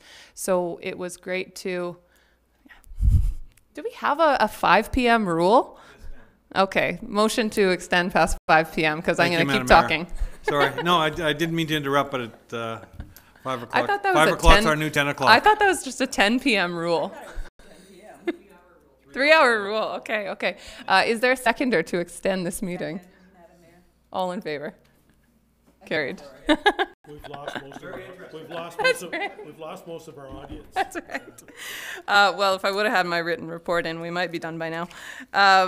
So MP Gord Johns was already ready with information, and he said he expected to have some numbers back. They have to respond to him within a certain period. So he said we should expect to have more information within another week or so. So looking forward to receiving that because obviously it's a big topic of conversation right now. I attended the Southport's Proud dinner where my daughter who came with me, who's 7, told me I spoke for way too long. So that was nice of her. And then lastly, I had a meeting with Matt Bannis, who is coordinating the new group, the new cycling club in town called Rove. And they are they're working with Island Timberlands and they're working with, well, I guess they're Mosaic now. So I was going to say they're working with both of them, but they're working with Mosaic, trying to work toward land use agreements. They feel they're making really good progress, and they have a huge amount of volunteers mapping trails on common systems that are used, like Trail Forks is an app that people go to for trail access, and also maintaining trails. So we've got really good momentum going on there in our community, and I would encourage all of council to reach out to that group and get a better understanding of what they're doing. And that is all I have to highlight. Would somebody like to move receipt of my verbal report and the rest of the written ones? Motion to receive the mayor and council's report. Second, Madam Mayor. Are there any questions on my report or other council reports? We'll chat later. Councillor Washington? I just wanted to hear this Councillor Paulson in this report. Did you misspell your own name? I didn't have a chat with that guy. Any? Yeah. That's right. Someone else is doing your homework, Ron. I was wishing that was somebody else. Any other comments or questions? Okay, all in favor? Carried. And there's no new business unless any councillors have anything to bring forward. Seeing none. Question period. Come on forward.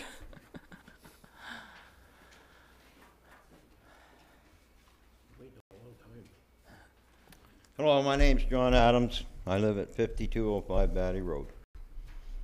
I was wondering if council has been given direction or information as to the septic at McLean's Mill, as far as that was an inspection to be done in the first 6 months of this year, and that was recommended by Dr. Hasselbeck.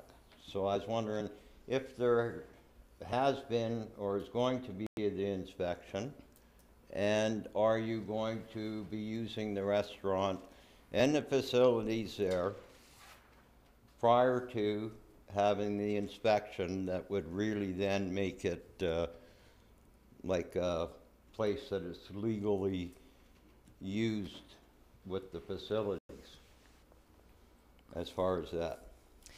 Thank you for that. I would suggest we probably would want to bring a proper response back to the next meeting, unless CAO can comment. Madam Mayor, thank you. I'm comfortable answering that. The city has engaged a licensed inspector to inspect the septic system, as we said we would in the first part of the year.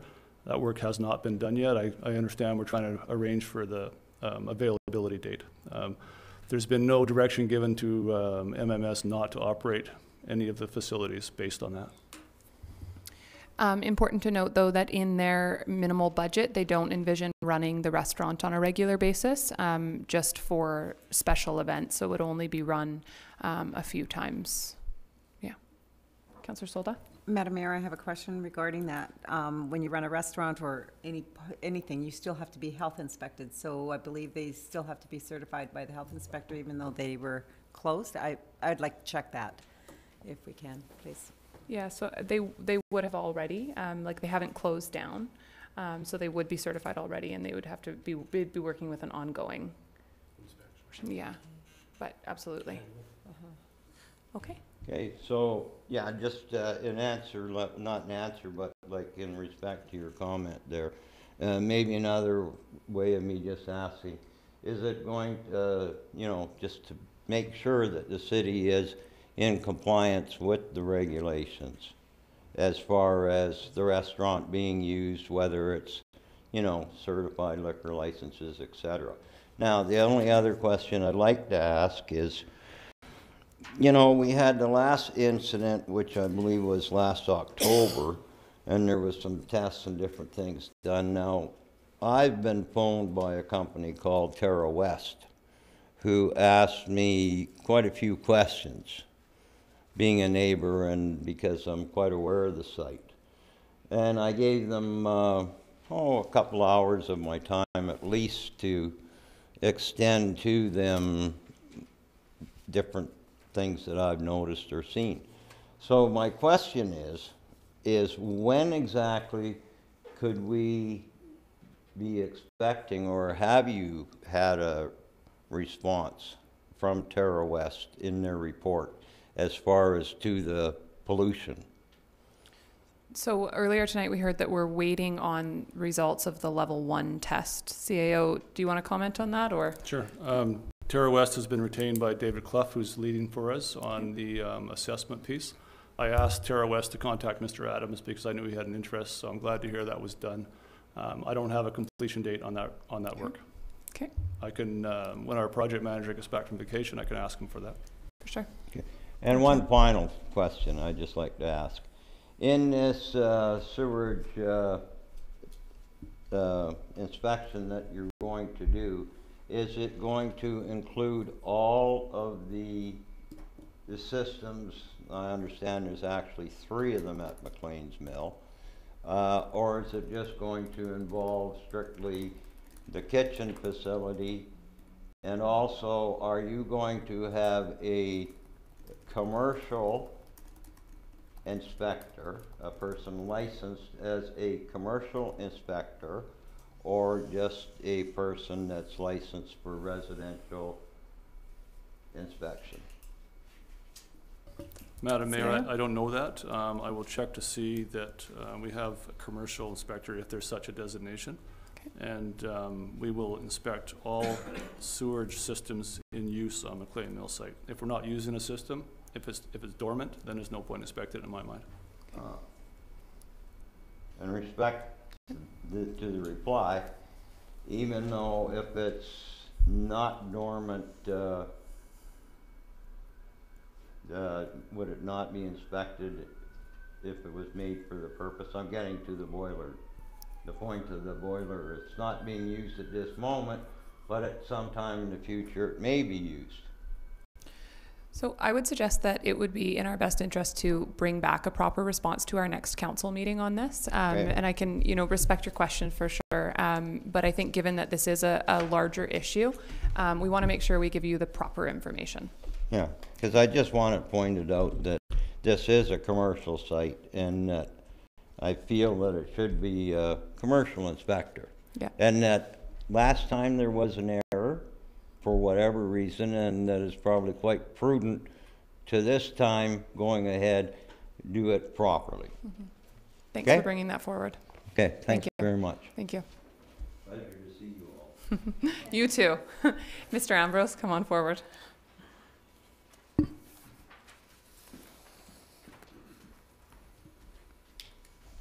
Yes, Keith Ambrose, 3147 Second. I just have a quick comment before my question, and that's in reference to what you said earlier today, Mr. Washington. I can tell you from my experience that there should be absolutely no odor from a marijuana dispensary.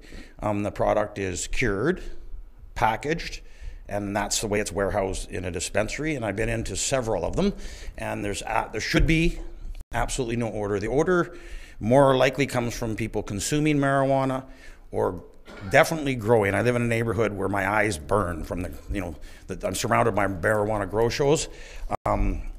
I have some expertise in this field. I can tell you shouldn't expect any negative effects on the neighboring businesses, far from it.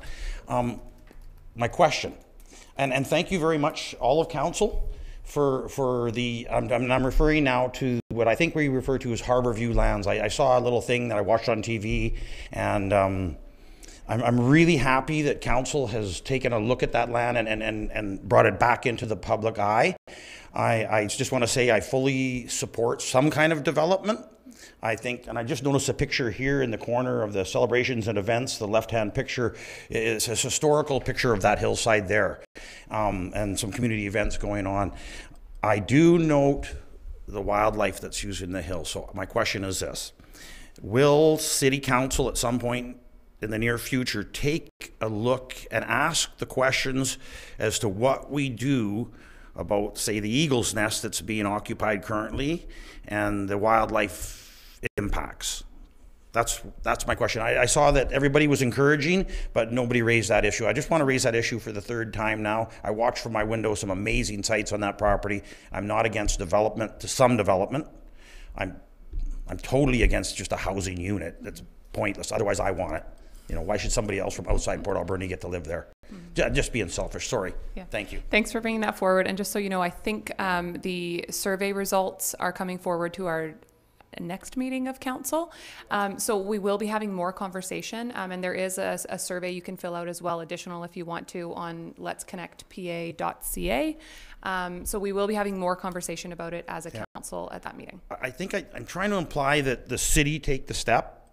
Right now, I think a simple call to the Conservation Service would answer the issues of whether or not you can mow down a whole hill of trees, some trees, what the perimeter is. You have an active wildlife site. For sure. And a logger couldn't walk up there. But here's how it works in the real world. Rich people pay poor people to log on our neighbor's property. Happens all the time.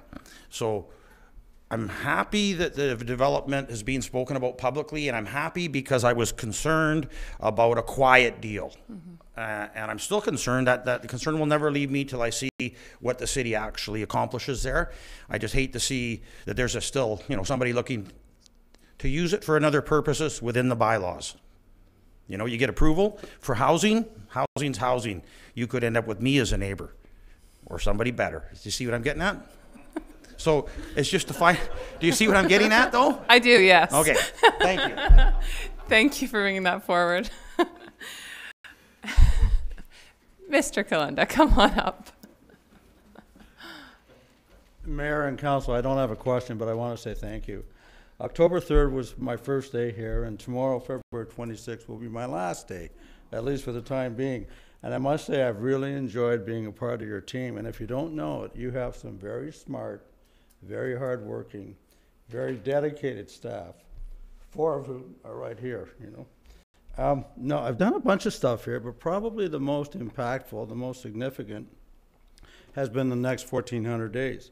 So if you pay attention to those 10 actions and 10 initiatives, if you pay attention to the 9 best practices, all founded on the principle of protecting the planet in Port Alberni and helping the poor in Port Alberni, you're going to feel pretty good about a whole bunch of things in about 1,400 days from now. So I think that's something you should really keep uppermost in mind. But you need to understand that for me, the next 1,400 days has been completely cathartic.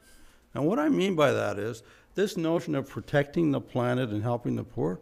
I've been working with that for the last 3 years, trying to develop a vocabulary and a language that I could use to inform and inspire city planning at the local level. I've had lots of missteps, but by George, I think I've got it right this time.